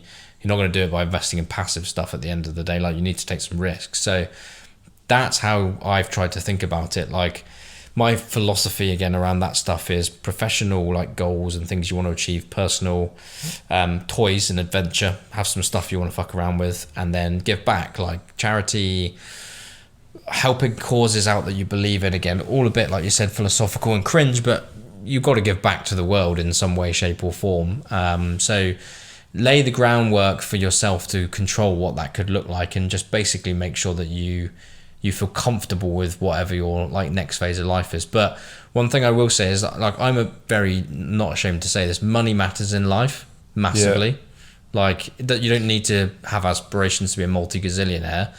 Whatever money means to you, it is important because it funds what we do, how we live, what we eat, what we drink, the social stuff that we can do with our friends, holidays, etc. So I've never been ashamed to be someone who wanted to make money. And I don't think that everybody should absolutely, like I said, sit there and think I've got to be a millionaire or whatever, but like, money's important.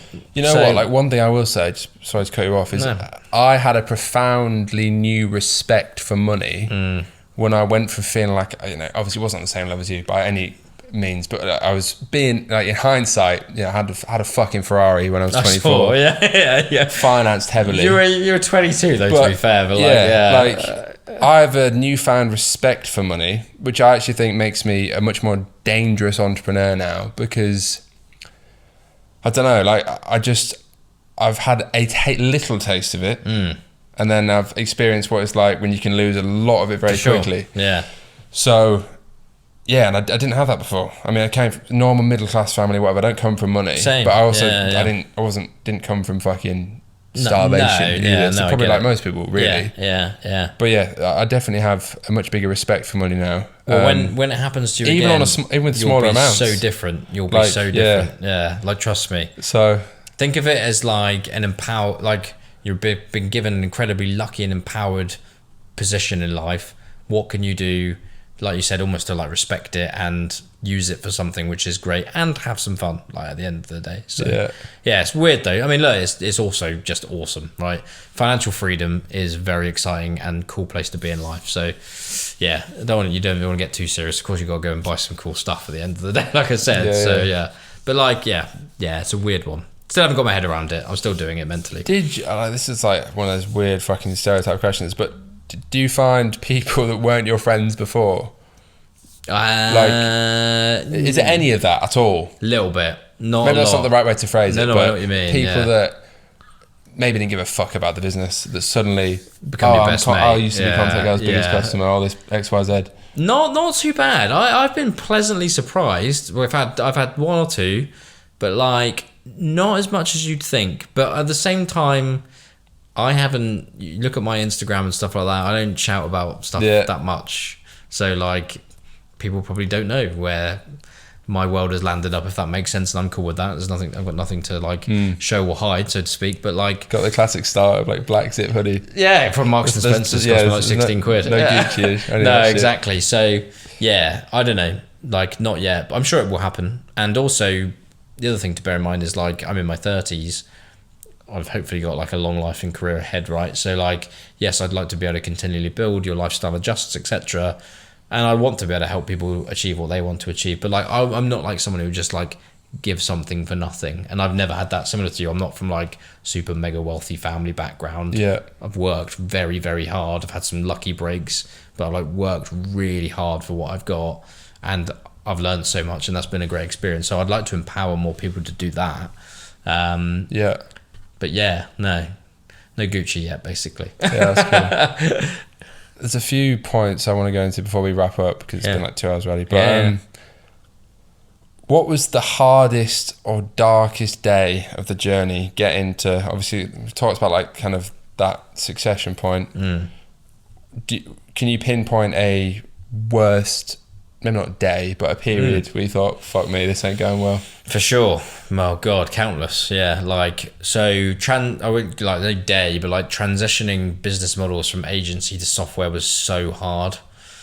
People had joined an agency who didn't want to join a software business. People who are in a software business were like, it was good when they were running separately, but trying to bring them together was so difficult. And then, like I said, we referenced offline, there was a period in time where people just weren't paying their bills to us, getting very short on cash.